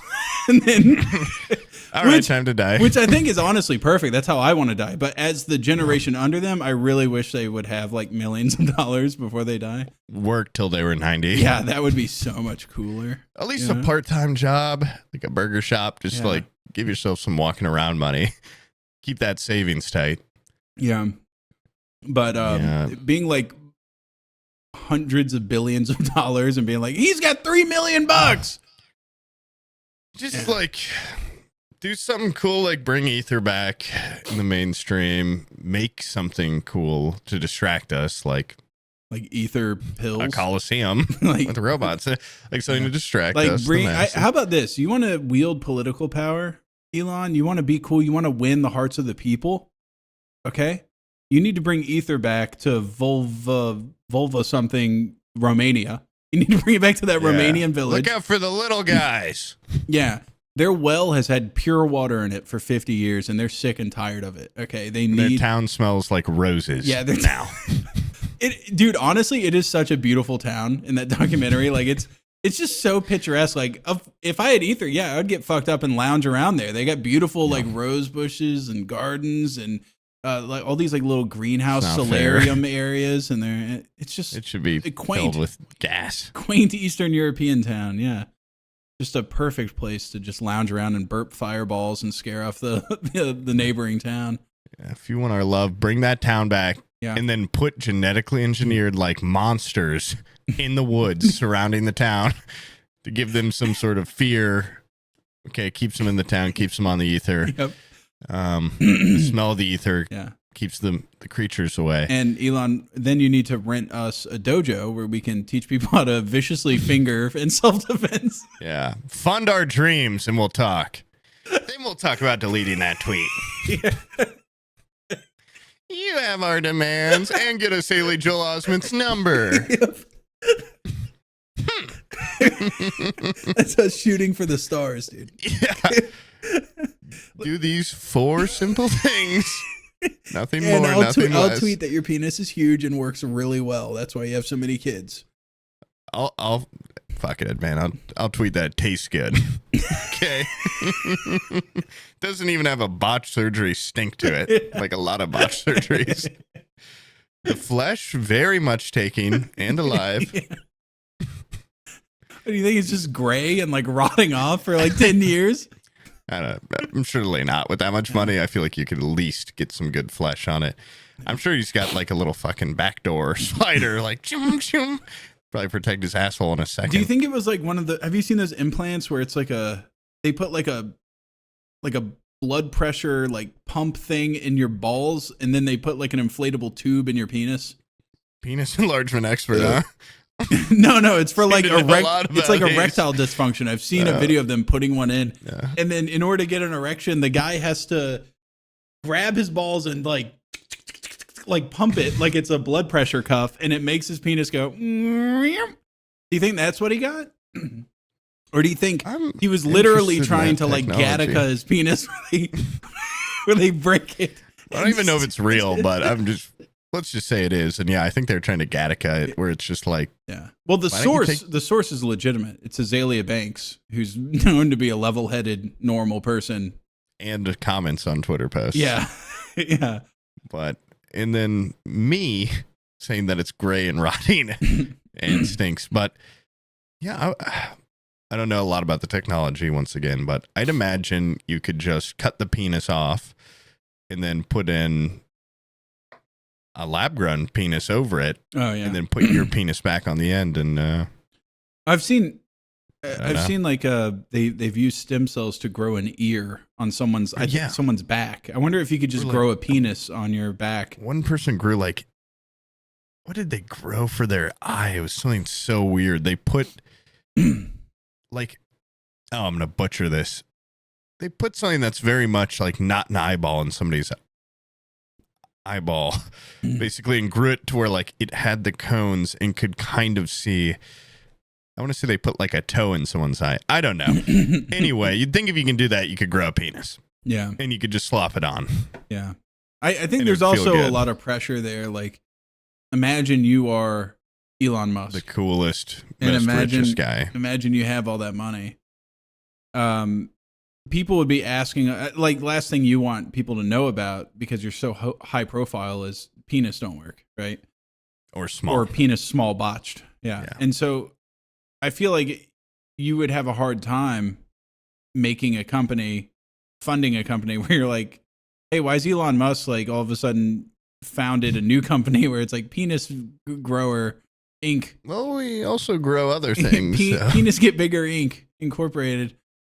We grow ears here and in the depths of the basement. Yeah, is the penis growing thing? The penis growing factory. The evil scientist is growing penises in huge vats. Yeah. I started up a new company where we just see if we can get someone's ear a little bit bigger than it normally is. Ear growth. Yeah, ear growth. Just one. And then we'll test it on other things. I just want my ears a little bit bigger. And then wink. Yeah, wink. Hey Elon, I noticed your ears haven't changed in size at all. Even though you started that ear growing company. Money doesn't solve everything, but I feel like if you had that much money too, you could just, if you wanted to be cool, you'd just be like, yeah guys, I'm starting a thing to grow a bigger penis for myself, and people would be like, hell yeah. You know what, thanks for being open about it, thanks for being honest. I would just be like, I know there's a lot of guys out there that lack the confidence to be a big penis billionaire like me, and so I'm creating this as my public works. Yeah, I'll be giving away 10 penises a day. Yep. And then when they turn out really good, 100. I will, you know what? I'll give one to myself. Yeah. Just to make sure they work. Yep. I will be trying out the first one. I'm modest. Even to show modesty, I'd be like, I'm going from 1 inch to 4. I'm going to 4 inches hard. And I could make it as big as I want. No, the whole point is he's doing his public work, so he's never going to admit he has a small penis. Be like, guys, I already had a 7-incher. I just made it 8. Okay, I didn't want to go crazy. Just wanted to prove that it works. But in reality, I'd be like a 1 to an 8-incher. He would, and then he would kill the doctor that did the surgery and bury all the paperwork. He'd walk on the stage and be like, yeah, yes. Does his little gay X jump? Whee! In gray sweatpants. You just see it bouncing around, flopping around. I'm gonna jump a little more. Notice anything? Any questions? And also, I forgot about going to Mars. All of his fucking baby mamas are like, yeah, what the fuck, dude? You couldn't have had that when you were making babies with me. Instead, we had to go to the fucking doctor and put it in me with a turkey baster. What the hell? Yeah, I don't really know how that works totally, but yeah, seems cool. I like mad science and stuff. I'm assuming they grow the baby in a lab. Yeah, I think he like pays like a doctor Latinus to like, tube. jack him off into a petri dish or something, and then the lady sits on it. I don't know.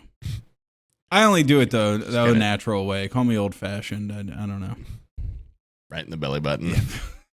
Yeah. Right in an unscrewed. Guys, I'm just button. an old school guy. I put my penises in vaginas for lovemaking. I finger asses for fighting. I'm just an old school guy. Oh, I want to get fucked up. A woman when she falls down.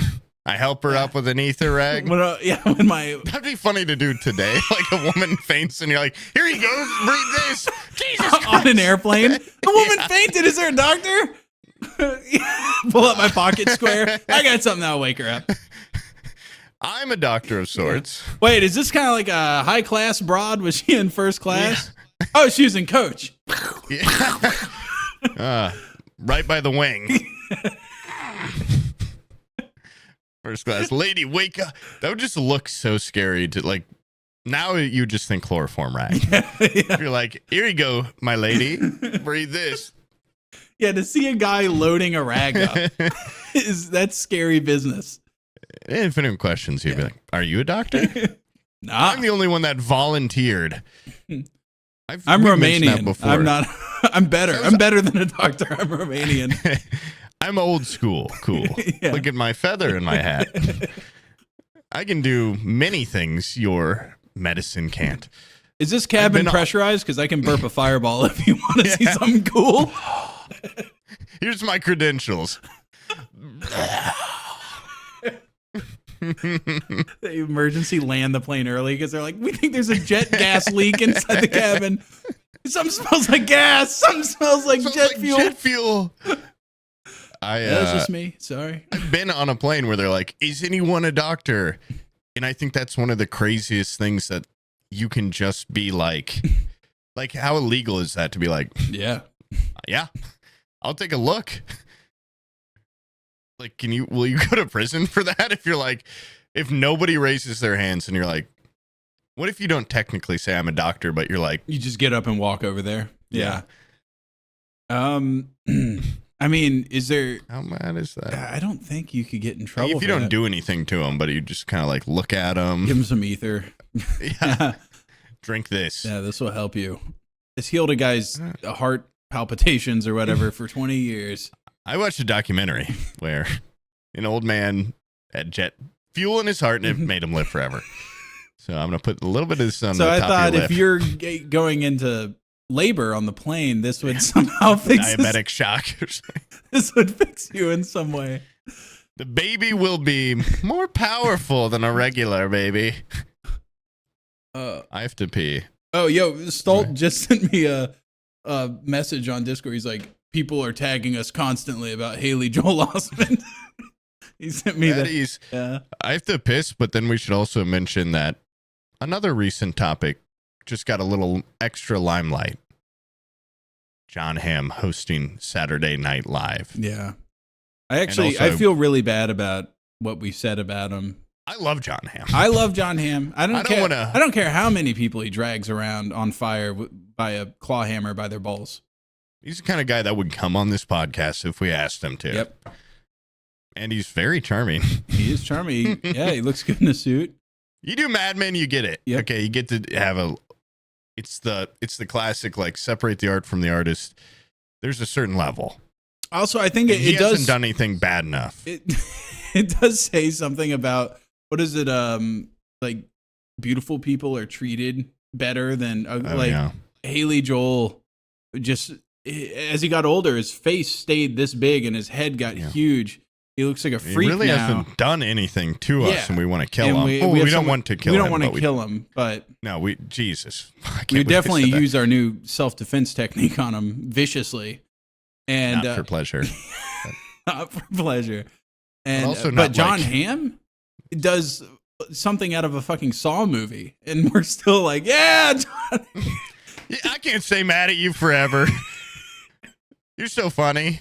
You're so cool. I bet he was getting a lot of laughs when he was claw hammering that guy's balls. It sounds like a horror movie, but if I was in that crowd, I'd be like, you are a genius. That's a future SNL host right there. The way that's improv, to just be like, I got the claw hammer, his balls are right there. In 100 years of this fraternity, we've never even scratched the surface of real torture. And in a week, you've come in here and reinvented the game. I wonder if they have like an oil painting above the mantle of him. Claw hammer and lighter. Yeah. Like his sickle and hammer. Like a big brutalist statue out in front of the fucking frat house. Clawhammer lighter. Yeah, that's awesome. We can do anything if we're hot. Yeah. We can do anything. You just have to be pretty charming and pretty hot, like movie level. But all right, I'm gonna go get another sody pop and pee. Okay. I saw a house on Zillow. I'll have to send you later. Yeah. That had it had a lot of charm. Okay. It's going to sell way too fast. I don't have my shit together and I just paid my taxes. So no down payment. Yeah. And no pre-approval, but maybe I can get it. And its basement is kind of raggier or, maybe slightly more finished than this one. And I was thinking like, I don't really love it. Like, I don't want my office to be in a basement again where there's no windows. And there's a shining light in the basement. Well, one, there's a fireplace down there, which instead of having a fake mantle, have a real one. Yeah. Two, disgusting little room in there that just had a toilet and a sink. And that would change everything. Yeah. If I could pee 10 feet away, that'd be huge. I'll buy the world's honestly, shittiest house. I'll do anything. Like, well, for one, Trump has been talking about getting Jerome Powell out of head of the Federal Reserve or whatever. What was that guy run? He basically is in charge of interest rates, and Trump really wants the interest rates down. So if you're buying a house, I would wait. Can't you refinance or something? Yeah, I guess you could refinance actually. Yeah. I don't know. I don't really know the process or how it works. Yeah. I requested a viewing and they never replied. So yeah, houses aren't selling right now. It's really, really bad time. They are here. Really? They're selling like hotcakes. What the fuck? I swear to God, every time I see like a decent price, cool one, they'll be on Zillow for like 2 hours and the next day it'll be pending.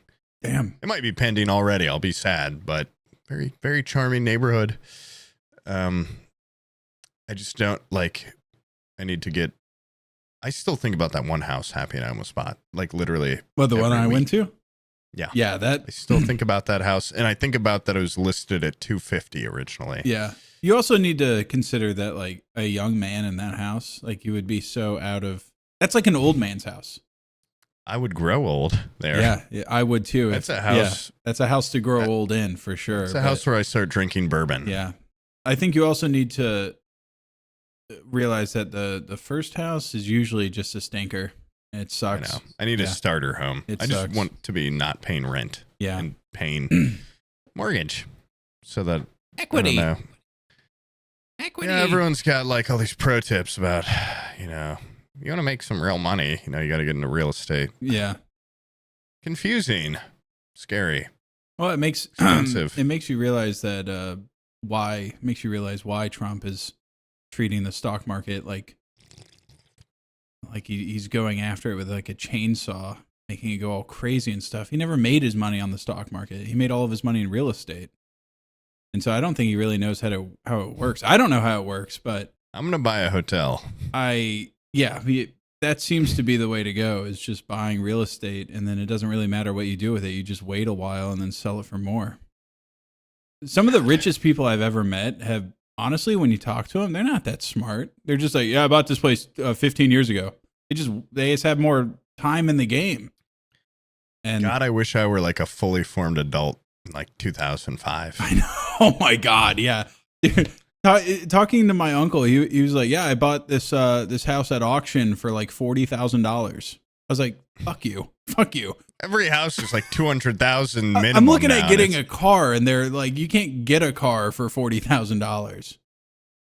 Okay, what are you looking at? Lamborghini? Okay, you can get a car for $40,000. I'm looking at a van. I can't get a van for 40 unless it's used and beat up. Yeah. Yeah. I mean, like nobody buys like a van for like residential, just like driving around car. They're all, so if it's a used van, it has like 180,000 miles on it and a refrigeration. You don't want like a minivan. No. You want like I just want like a box van or something. like a box van. Like an electrician's van. Bingo. Actually, I looked at some used electrician's vans and they put a bunch of like cool shelving in the back. Pretty tight, but Daddy had one of those. They all have like way too many miles on them. It's like a company van when he would get to like a new place, and They got those big ass seats in the front and all the room in the world up there. And it's like, yeah, when you're a kid, you're like, this is embarrassing to be in. But as an adult, I'm thinking that's a lot of space back there. Yeah. You could pack a lot of things back there. Exactly. And out of the rain.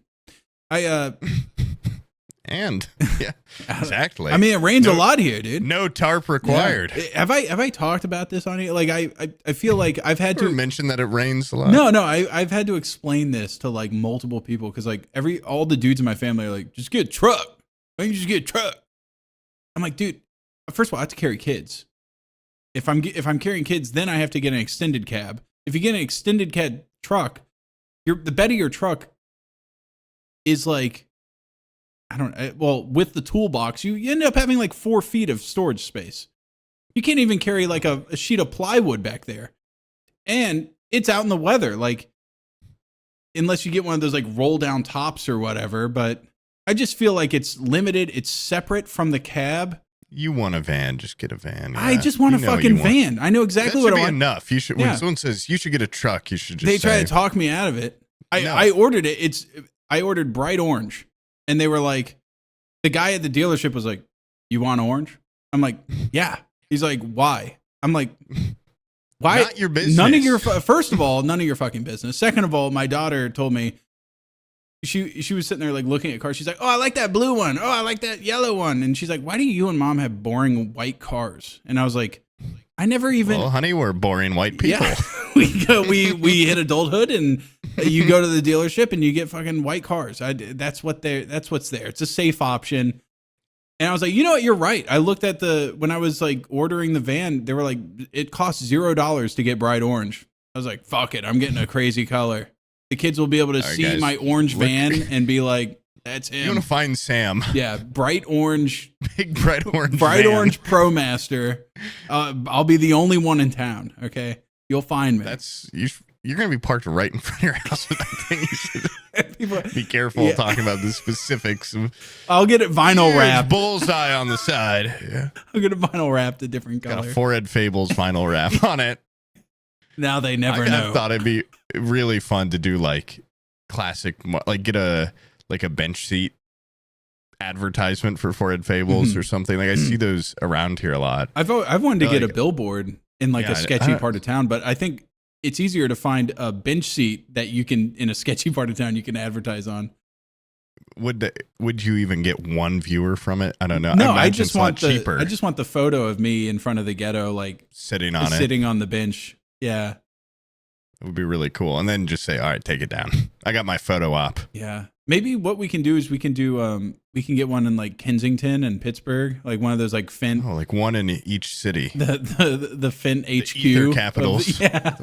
Because I want the picture of the Forehead Fables bench with people like Fent leaning around it. Or like using it to they're putting their drugs up on it so they can figure out how to. Yeah, I want there to be shit smeared all over it and blood. Yeah, broken glass. Yeah, and I can say, "Look, Mom, look, I made it." And I don't want one thing that pisses me off more than anything is anti-homeless architecture. If I'm having a Forehead Fables park bench, I want a homeless guy sleeping on it at all times. I'm gonna go one step further. It's gonna have a stone pillow on it. Yep. Or just like. It's going to be comfortable. Yeah. It's going to be scooped a little bit so you kind of nestle into it. I'm going to get just a homeless bench. It's going to be a homeless bench. I'm going to put a skateboard rail on the side so that you can also skate on it. Yeah.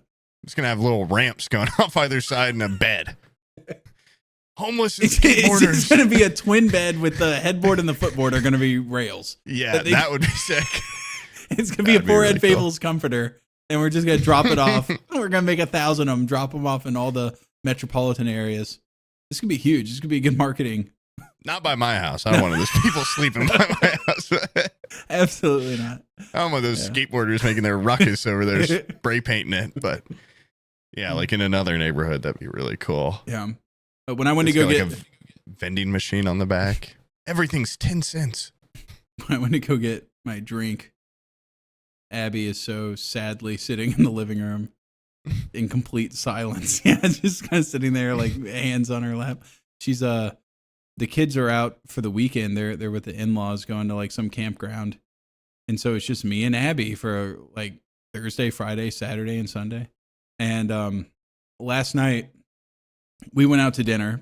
By the way, I don't know if you've ever had this happen. We went out to a place where we've had multiple people around us that don't know each other say, you need to go to this place and eat their food. It's amazing.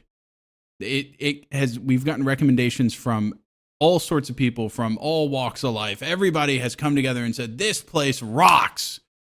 Ming Tree. It wasn't Ming Tree. It's a place called Cool Beans Cafe. Now the Cool Beans people are probably going to hear this and I'm going to get in trouble. Yeah. But I went to Cool Beans and I ordered some fucking lamb kibba, which are like those they're basically like Middle Eastern hush puppies, fucking completely raw in the middle, raw lamb. And they had a steak there. It was a flank steak. Just came out like I feel like if I'm going out to eat, the food that I get should be better than something I can make at home. Yeah. I've made a way better steak than that. It was who the fuck serves a flank steak as like a steak that you eat? That's like something you make fajitas with or like cook it. Well, did like, you order like barbecue flank it? steak and then we're like, what the hell? The only steak they had, the rest of their stuff was like seafood, a lot of it. And seafood, I love. It's some weird cafe food. I know, right? Yeah, I think it's kind of a misnamed restaurant. I hate the name. I like Cool Beans from Hot Rod, Yeah. I don't like that as a name for a place. Well, it better serve coffee. And then you get there and it's like a weird, like home-cooked meal place. Oh, I just got it. Yeah, beans like coffee. Yeah. Okay. But they, the only steak they had on the menu was the flank steak, and they just cook it like a regular steak. Like, grill it, I guess. Give it to me with mashed potatoes that were fucking weak. Abby got like some sort of fish fillet. It's called a corpia or something like that. And it was raw in the middle, completely fucking raw. And her like kale chips, you go to bite into them, the oil just explodes in your mouth because they like fried them for a second with like oil that wasn't hot enough, I guess. I don't know. The whole thing was weak. We got up and like we're just like, this sucked. Going out. First night we've had like date night in a long time because of the kids.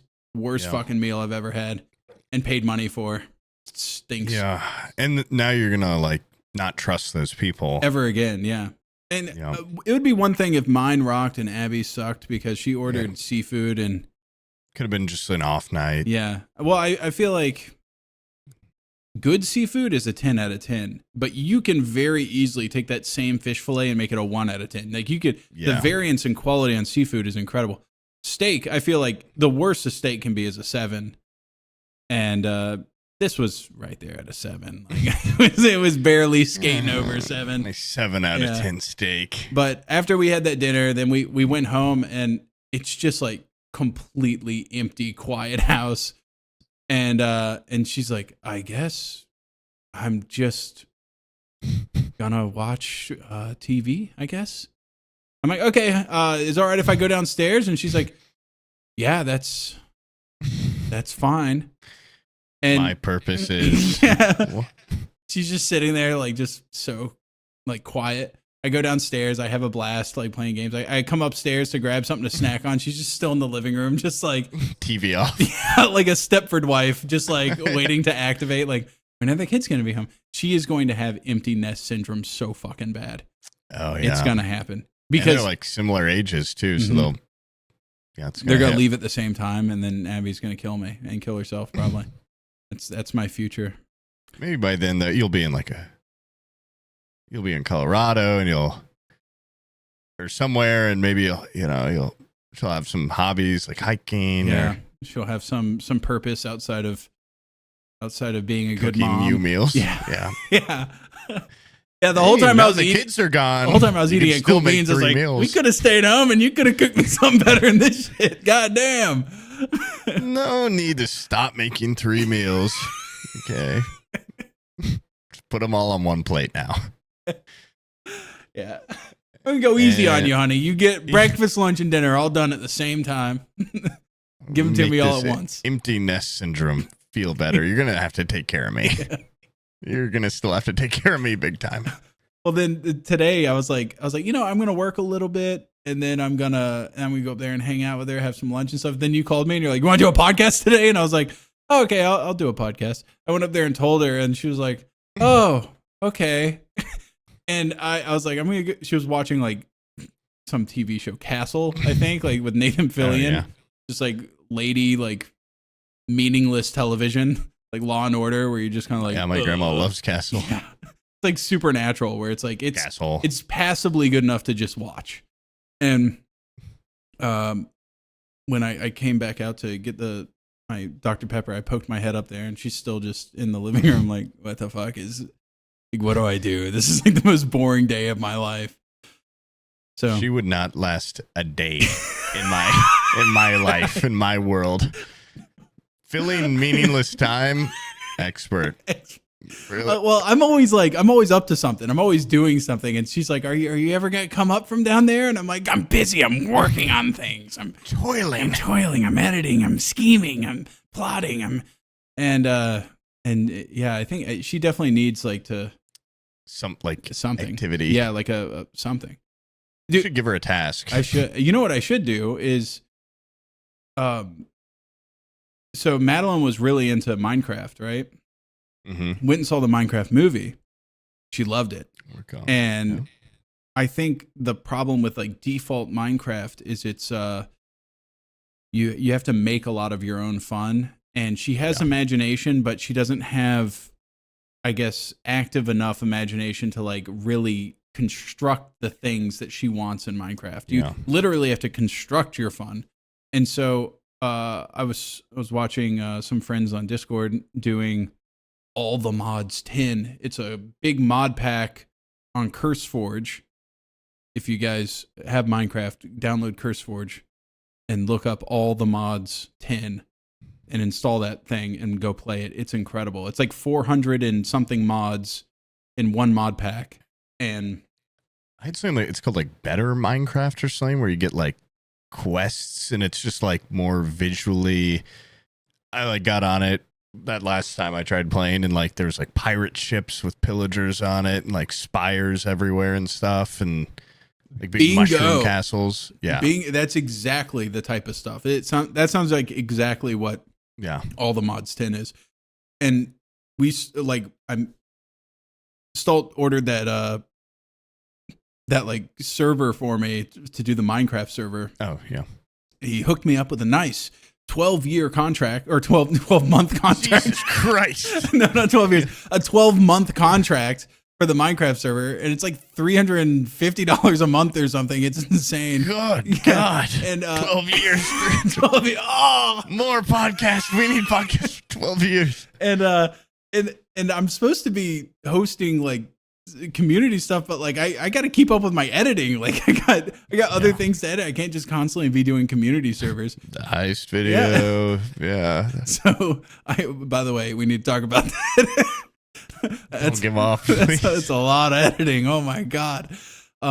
Anyway, so I was like, hey, let's put this All the Mods 10 thing on the community server. It's just me and Madeline, and they're playing. Dude, we get in there, find a village. The village is like an actual village. There's like 50 villagers there. They actually have industry. Like you go to a village and they're like, we mine here. We have mine carts. We have rails set up. They actually do things. Some places you go, they have they work in different industries aimless. And shit. Yeah. Some you come to and they are just aimless, where they're like, we haven't quite, you're in the Minecraft equivalent of Romania right now, and we haven't quite figured out industry. We haven't had our industrial revolution yet. Still wear these types of hats from way back then. And there's like a colony thing you can do where you can start building a town center, and villagers will come to your colony and they have voice lines. They're like, oh, I'm glad to work here. And like, if you don't hire like guards and stuff, then they're like, I feel unsafe. And they actually talk. It like added the level of life to the world that Madeline seeks. I'm talking further torture. Yeah, basically. Yeah. And what you do is you set up the town center, and then you go like, we need to build a tavern so that these people have some beds to sleep in, all of our future colonists.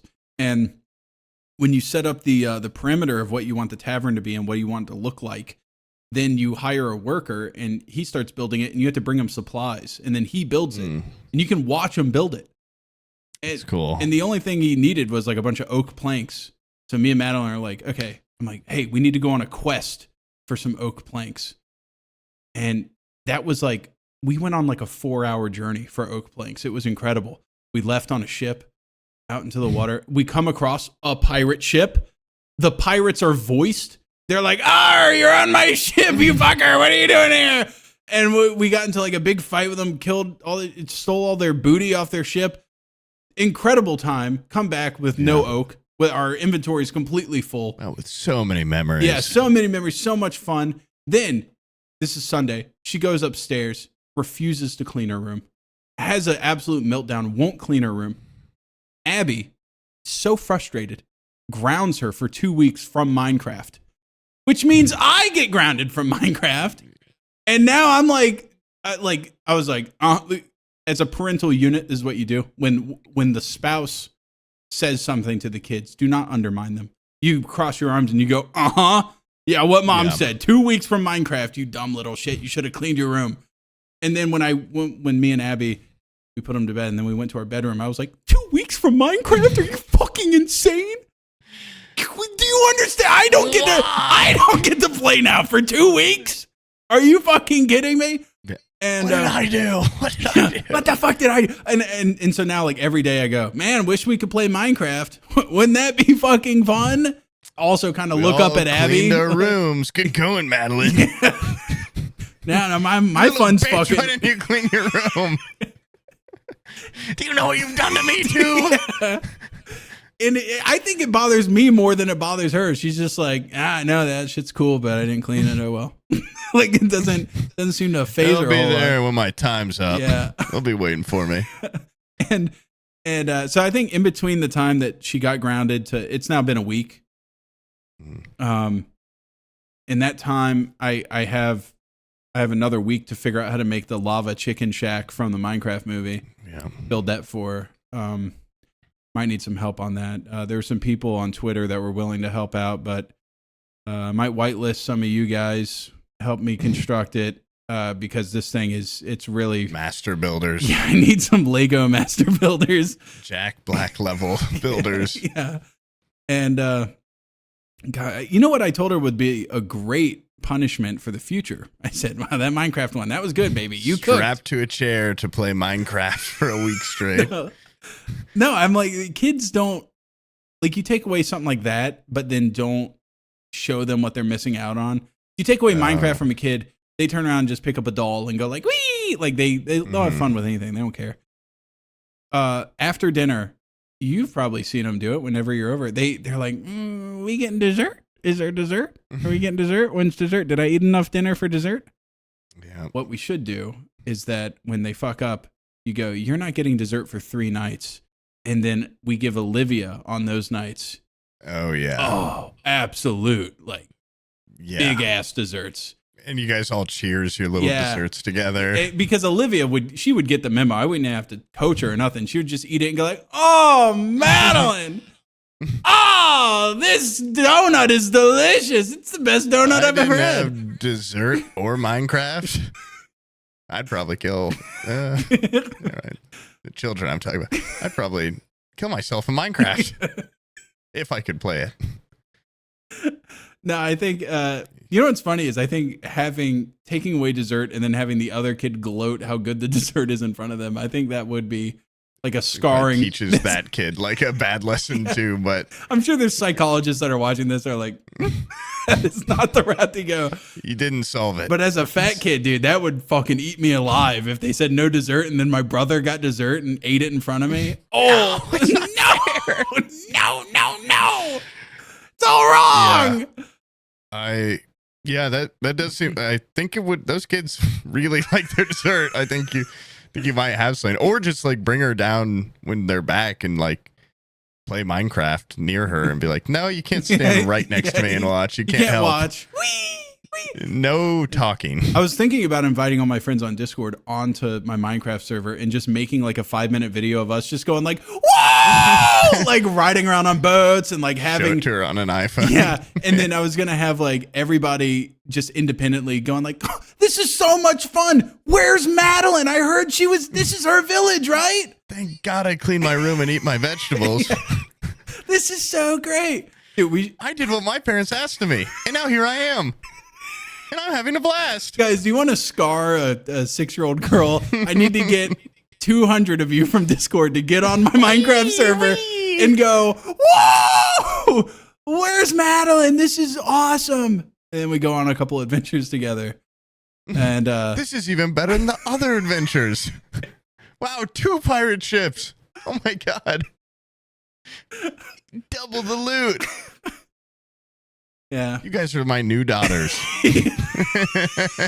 You've replaced her. Yeah. You guys clean your rooms. Oh, you guys got clean room? You get the I'm top sending bunk. you guys dessert right now. Yeah. Through the computer.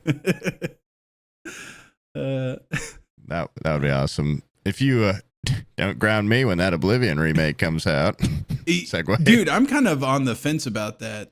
I saw that there was horrified, but yeah, I saw there was like a Ghost remake they were trying to do. They were trying to like not do any press for it, yeah. Which I know why, because they did an insane press push for Fallout 76.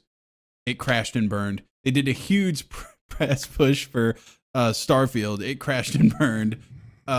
They keep re-releasing it. They go like, "Hey guys, exciting new thing from Bethesda." It's like a card game, and people go like, "Fuck you, I hate your guts." And so now they're like, "We're scared. We're scared to hype anything we've ever done," because I hope they also tried really hard, to make it good. Well, I think a lot of the charm and what makes Oblivion a good game is how bad it is. Like, it looks ugly. It is clunky. The voice lines are hilarious because they had like 5 people do the entire face cast. models. Yeah. Yeah, like the Nords just look like big babies with fetal alcohol syndrome or something. Like it's just a funny looking game. And if they redo it with modern graphics and modern like mechanics, is it gonna reminds me of Theseus's ship? It's still gonna have the magic. That's what I'm concerned about. Is the magic still gonna be there? Have you seen the screenshots, like the leaked screenshots? I'm scared too. It looks good, but it's like they've already taken out the like high fantasy, like green, like foggy kind of haze. Also, a lot of Oblivion for me is it's like one of my favorite games ever. So it's like it is nostalgia. It is also like it was a really fun game as a kid. It's also that like environment and the UI and the way everything looks and feels and the people being ugly as shit and being like, "You there?" There's a lot of really good charm in the game that I don't think will be there. But also, if my option is no remake or getting a remake with less charm, but it's like a smoother Oblivion, I'm sure I'll still have a lot of fun. I would hope. I don't think it's going to be, and also if it's remastered and it's good, then the modding community can do what they do for Bethesda. And after like a month or two, I'm sure they'll be like shader pack to make it look like old Oblivion, like old Oblivion UI, all these things. But I don't know. I didn't think we'd ever get it like remastered. So yeah, I am excited. I'm like, I want to play the shit out of it. It's good. I'll absolutely destroy through it. But the like overexposed high fantasy look that it has is so iconic. I love how like once the like a Skyrim came out and they kind of had like a more contrasty look. I love Oblivion leaving that little goblin cave and it's just like you're in a fairy garden. Everything's like so like bloomed, blown out, and it's super like just bright, and there's like little butterflies going around, and you go skipping through the forest of Akatosh on your way to the capital city. And with the Shivering Isles were so cool, where it's like the split difference between those two moods and stuff. And I'm afraid they would try to make it. I mean, just seen from the screenshot, like, let me see if I think it was real, but it also the thing is, this could just tide people over until Sky Oblivion comes out or whatever, which I think they are keeping a lot of the charm or Wait, where's the picture I saw? Also, Okay, yeah. I did go back and play Oblivion recently. That game fucking holds up. That's a good game. Okay, it holds up. It looks good. I like it. I haven't played it in a long time, but I played it so goddamn much when I was out. Look at this screenshot Where are you sending it to me? on Discord. Oh. Like, it does look really good, Yeah. but also, like, especially when you come out of that goblin cave, or not the goblin cave, the sewers. Yeah. I guess there's goblins in there, but It looks like, you know what it looks like? It looks so muted. No, it looks like it takes place in Mexico. It's got like a sepia filter on. It's got the filter. Yeah. It takes place in Hollywood's Mexico. Yeah. Or like Fallout. I know what you mean. Skyrim. It's definitely like the original Oblivion. You go out, oh, it's so lush. And you know what it looks like? I bet you it looks like that little Romanian town when you're on Ether. It's just so bloomed out and beautiful. With and without Ether. Yeah. And then without Ether, you realize, oh, the grass is a little bit brown. It needs a little bit of rain around here. It just doesn't look lush. You know what that looks like? It looks like the hills with shrubs on them outside of LA, where it's like, this place needs water. It's like GTA. Yeah. I don't know why they wouldn't just keep it like as green. I mean, I guess, I don't know. I just feel like they could try. Well, we'll see. I'm gonna wait till I actually see. E&B is gonna fix this. E&B they're gonna come out with a little regrading.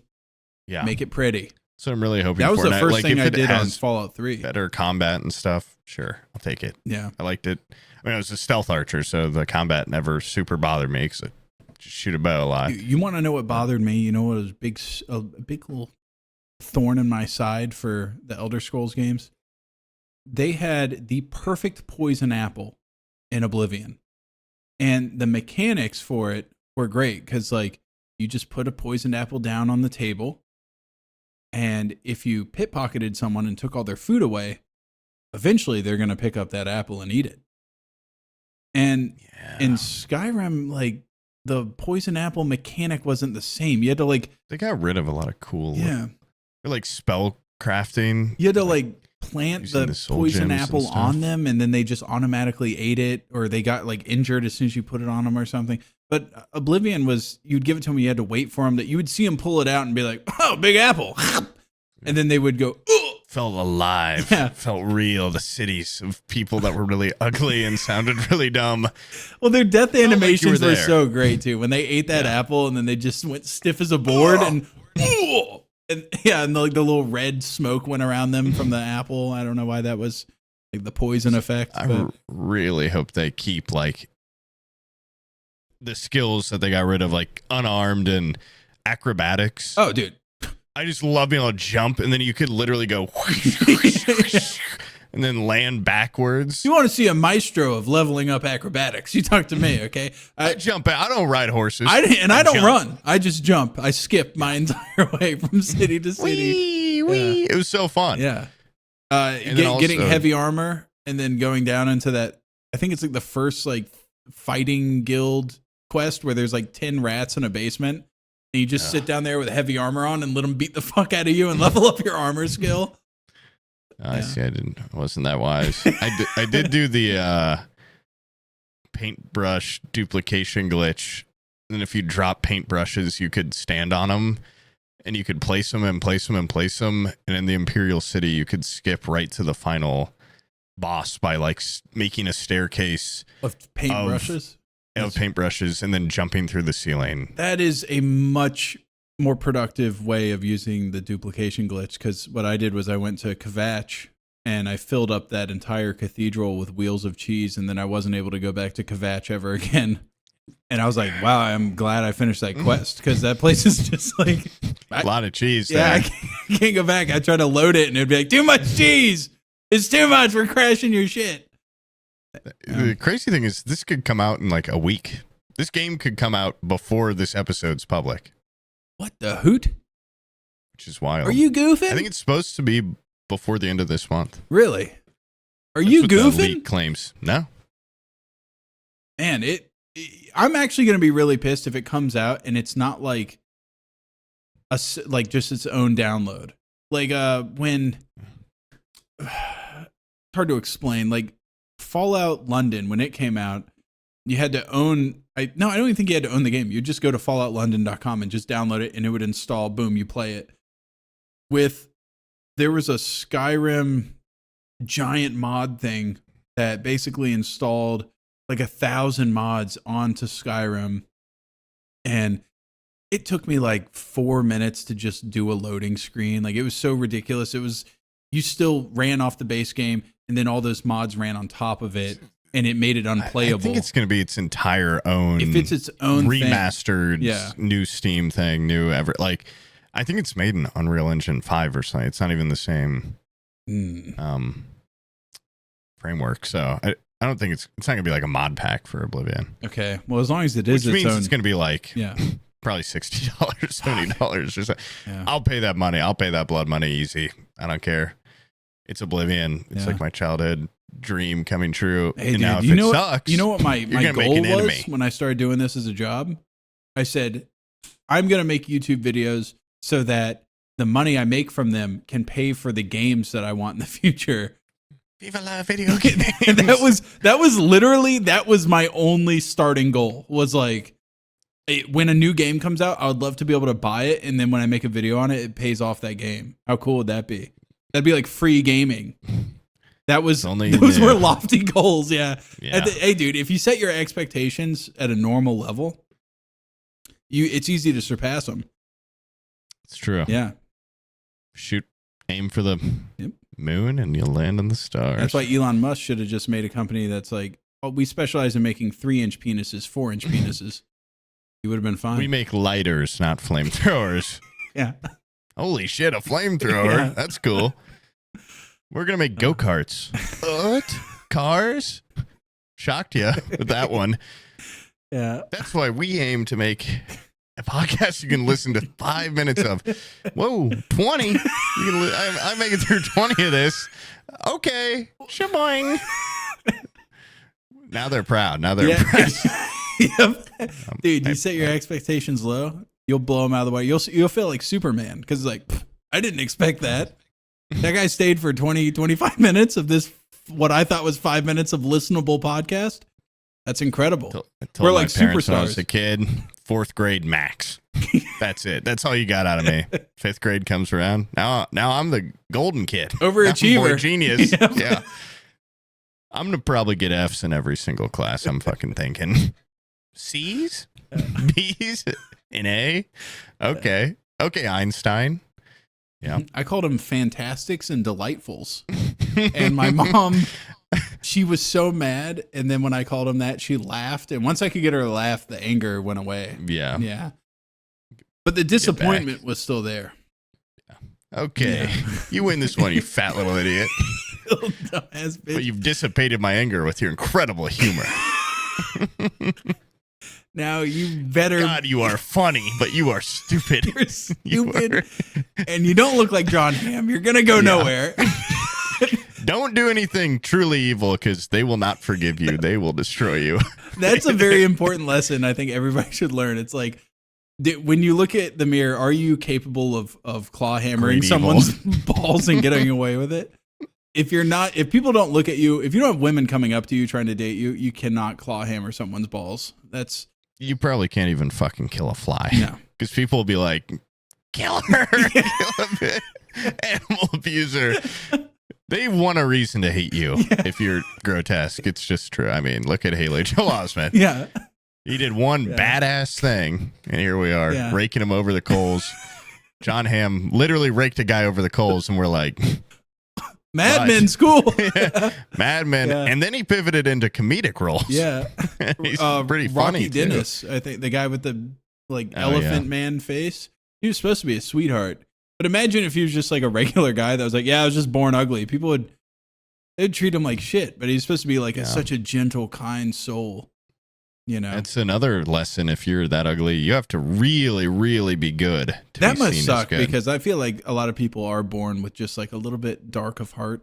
You know, they got like a little bit something stirring under the surface where they're like, I want to be like a little bad boy. You know, and now that I'm so ugly, I got to be nice. That fucking sucks. Yeah, but it's like I want to be a bad boy. Do I look like Kiefer Sutherland? Can I be that kind of bad boy from the 80s? Or are you just going to be like a bad person? Because there's a clear line. Bad boy and bad man. You're a bad man. So the only difference isn't behavioral, it's just whether or not women want to fuck you. It's like if you do this with a collar, does it look cool? Or if the answer is yes, you can get away with it. If it looks like you're trying too hard. Isn't there a scene from Lost Boys with Kiefer Sutherland where he's just standing on the ceiling with his arms crossed, if I remember correctly? Isn't that a scene? He has a mullet and he's he's upside down on the cave ceiling with his arms crossed. I'm pretty sure is a scene. And if it's not, it's imprinted in my mind. and now you're not going to convince me that it's not a scene. But it's real then. Yeah, he does look awesome as hell doing that. And then I envision myself doing it. And the whole time I'm sitting there going like, oh, my shirt's coming up and I'm trying to push my shirt down because I don't want people to see my tummy. And so, I have to be kind of a better person. I think I should probably aim to be better. I saw you up there. They stake right through the heart. Throwing javelins as soon as they walk in. Kiefer, they're like, maybe vampires ain't all bad. Maybe they ain't I bad. thought vampirism was supposed to make them handsome. Kill. In the Twilight movies, an ugly vampire. I'm a high schooler. I'm a high schooler in the Twilight movie. God. I think even like in the Blade movies, like Ron Perlman, who's like one of like the ugliest, weird looking guys in the world, he looks like very unique. He looks cool in that movie. Yeah, you know, he's like you can look cool if you're. You can look cool if you're ugly. You can't look like hot. Yeah. But looking cool, I think, is his. It's almost better. It is almost better because it's one you're born with, and then the other is like a skill that you build up over time. Because Steve Buscemi can look cool. Yeah. I think people also shit on Steve Buscemi. If you look at him when he was young, he's actually just like a good looking guy. Such is the way. Yeah. You get older. He's got atypical looks, but I mean, go look at Willem Dafoe in Mississippi Burning. That's just a handsome guy, dude. He's just a handsome dude. Yeah, he's just unique. Yeah, he's very unique. Speaking of, did you see our buddy Mickey Rourke? Was on Celebrity Big Brother and got kicked off. Yeah, apparently he was very aggressive towards women or something. Towards JoJo Siwa. Was he? Towards JoJo's? It's like, did he just it's a headline I couldn't believe was real. He basically was like, I'm gonna make you straight. Like, if you gave me 4 minutes with you, I'd make you straight. And then he called her the F slur or something. And they were like, Mickey, you can't do that. They had like a meeting with him. This ain't the 80s, Mickey. Also, like, seeing him, if you're a woman and he's like, yeah, like, he looks like he's wearing the mask of Mickey Rourke. Like, he looks very, very disturbing nowadays. And just him being on there is just funny enough, like, surrounded by like influencers. Yeah. It's also kind of sad because, it's like he did 9.5 weeks. If you're in this audience and you're like, most people have just known Mickey Rourke as what he is now, go watch 9.5 weeks. Go watch it with your girl because you'll get something at the end of that. It's a Netflix and chill movie for sure. Okay. It's the most horny pilled like romance movie of all time, and he looks great in it. He's like a handsome guy, and then he turns into that. It's incredible. And also, how weird is it that he's the villain in Iron Man 2 and I thought he was like Hispanic or something? Like, oh yeah, in that movie. Yeah. That's like his weird in-between phase where he doesn't look anything like he used to, but he also doesn't look nearly as bad as he looked kind of cool in that movie. Yeah. Yeah. With his like gray long hair and stuff. And he always had a little toothpick. Yeah. And then he at some point has reached just horror movie levels of looking. I actually kind of aspire to that because it's like most people are born and then they you just go like, I know what you're going to look like when you're older. I feel like it would be cool to look a certain way. And then halfway through my life, I go, you're not even going to know what the fuck I'm going. Yeah, awesome to like meet an old friend or a relative and they just don't know who you are. Like me, whoa. What? Your mom, No, your mom gets dementia and she's like, I don't recognize that face at all. Monster. It's me, your boy. It's me, remember Mickey? No, my son Mickey was handsome as fuck, and he was in 9.5 weeks. All the ladies wanted to fuck him. He was like kind of a heartthrob actor. You're in Celebrity Big Brother, and you look like a ghoul. Oh, I did it on purpose for a switch up. I thought it'd be cool. I was getting typecast as a handsome man. Now I want to be typecast as like kind of like a freak. They're bringing back the silver screen monsters or whatever. Well, I heard they were doing a remake of Creature of the Black Lagoon, and I thought I would be a shoe-in. All they would have to do is give me web fingers. I could literally play any of them. Frankenstein, the Mummy. It does not matter. I've made myself compatible with any of monster kind. Really. Like I can, you can put me in anything. Does not matter. Not as a lead. Yeah. But I could just be like something that gets jump scared. Like you just do a close up of my face like halfway through the movie. If you just want a cheap jump scare, I'm there. I'm your guy. You'd be insulted if Sachin was like, you got your carny. Like all you can get is carny rolls. Yeah. No monsters. Yeah. No. Carny. Carney's it. His IMDb for the next 20 years is just like he's credited as like ugly guy number 3, grotesque monster number 2, guy that makes women horror. Scream. Yeah. Lovecraftian horror. Yeah. Joke. That'd be the most insane switch up on an IMDb. It's like heartthrob in the 80s and then just down to has been grotesque, grotesquerie. Yeah, Hills Have Eyes character, background character. Yeah, a thing in this movie. He played Madame Tussauds wax sculpture. This one that blinks. Melted Man. Carney. Freak. You know what he looks like? He looks like have you seen those? They're like usually Chinese videos of people like trying to avoid face detection technology, and so they get like the latex masks, and they put them over him. He just looks like a person that's wearing one of those. But that would be a great twist if he's like he just pulled it off and he's I've been handsome the whole time. I was proving that people treat ugly people worse than handsome people. If he took off the mask and just got like a blockbuster movie where he's like the lead handsome role right afterwards, he would have a point. If they just been filming my documentary, he's just like, I'm in 9.5 weeks 2, the sequel. It's an even bigger hit. 18 weeks. Yeah, I'm on regular Big Brother, not Celebrity Big Brother. I'm in the season with the real people, not JoJo Siwa. Dude, it's kind of sad that JoJo Siwa's already on Celebrity Big Brother. It goes quick. Yeah. I mean, and it's like to some, that's still like, you know, she's there with Hollywood's Mickey Rourke. So like, it could be worse, you know? That's true. It could be, you know, let's let Haley let's let him scoop down. I'm sure he'll be on Celebrity Big Brother next year. Get through, because that is still slightly higher pedigree than being on our podcast. Yeah.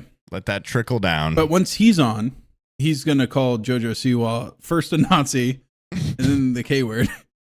And then he'll be... She's going to go, what?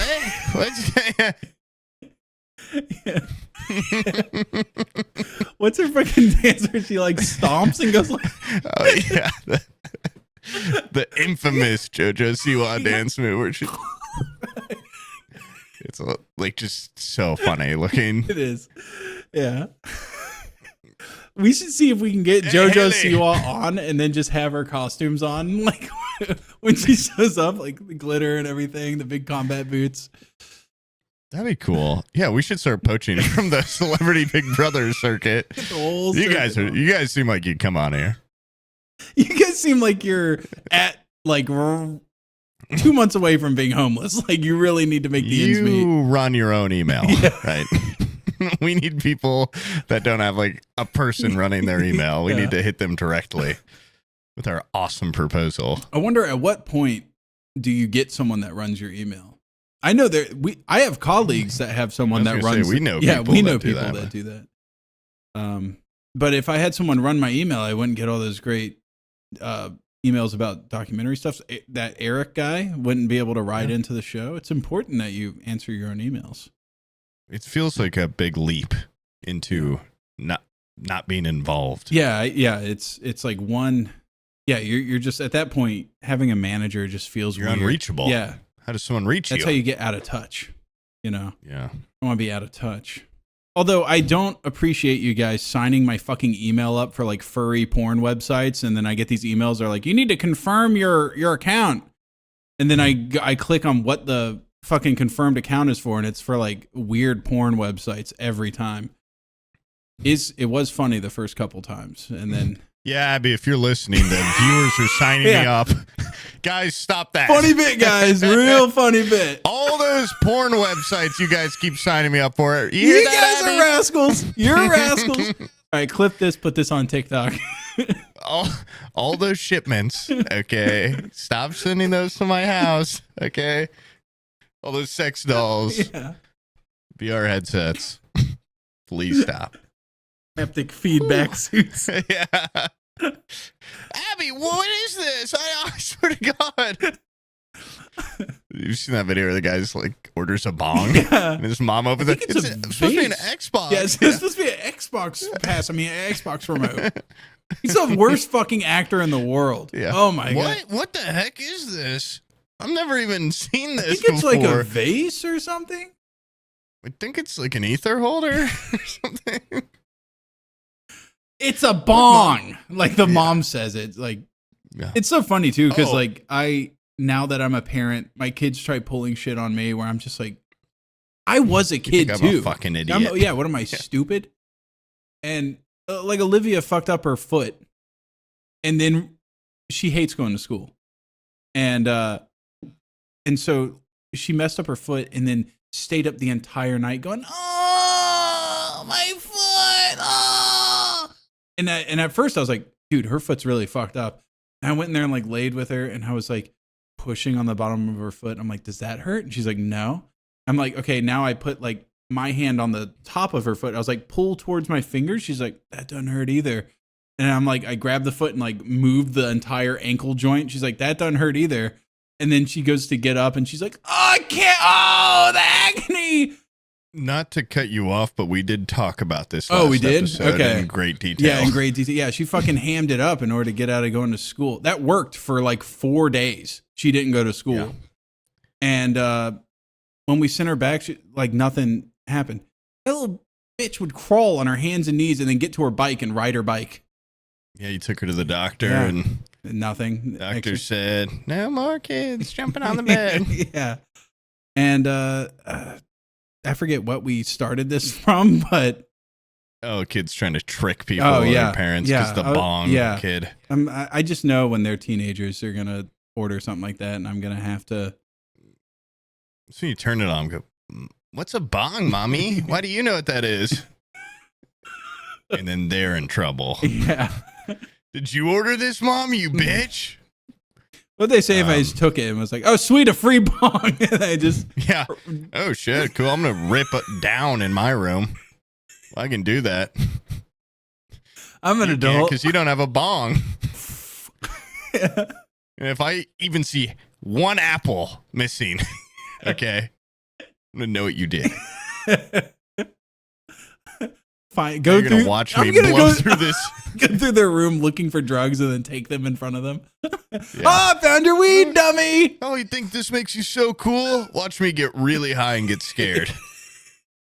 Why are you looking at me? Call 911. Who's outside the windows? Oh, Ether Classic. Ah. Yeah. Anyways, guys, we're gonna head out of Yeah. here. It was nice talking at you. Yeah. I hope you guys are not with you, not to you. Yeah. Let's not make any illusions. It is kind of weird though how we're having a conversation. They just listen, like they never chime in. You notice that? I like to think they. In my head, I hear them Go say like, things like, "Amen to that." Well put. No, I think great point. you think they're like British aristocrats? They're like, excellently said, sir. Just like thunderous applause. I think it's a dude with a Bud Light and a koozie, and he goes, "Fuck yeah, dude." I think it's Haley Joel Osment listening in his fucking in his cell, his prison cell. Yeah, in his cell. Oh, turn it off! Turn it off! They put him in Guantanamo Bay. Yeah. They put him in Guantanamo and blast the podcast at maximum volume. Don't you know who I was? Please. It's been 4 days of this episode on repeat. Yeah. Those ski cops would have given John Hamm another beer. Can we drink one with you, sir? Sure, I see you're almost out of Coke. we brought you some more from the evidence locker. Yeah. Yeah, well. Yeah. It is what it is. We just gotta try to be cool. Mm-hmm. Anyways, guys, thanks for the awesome conversation. We'll see you guys later. Thanks for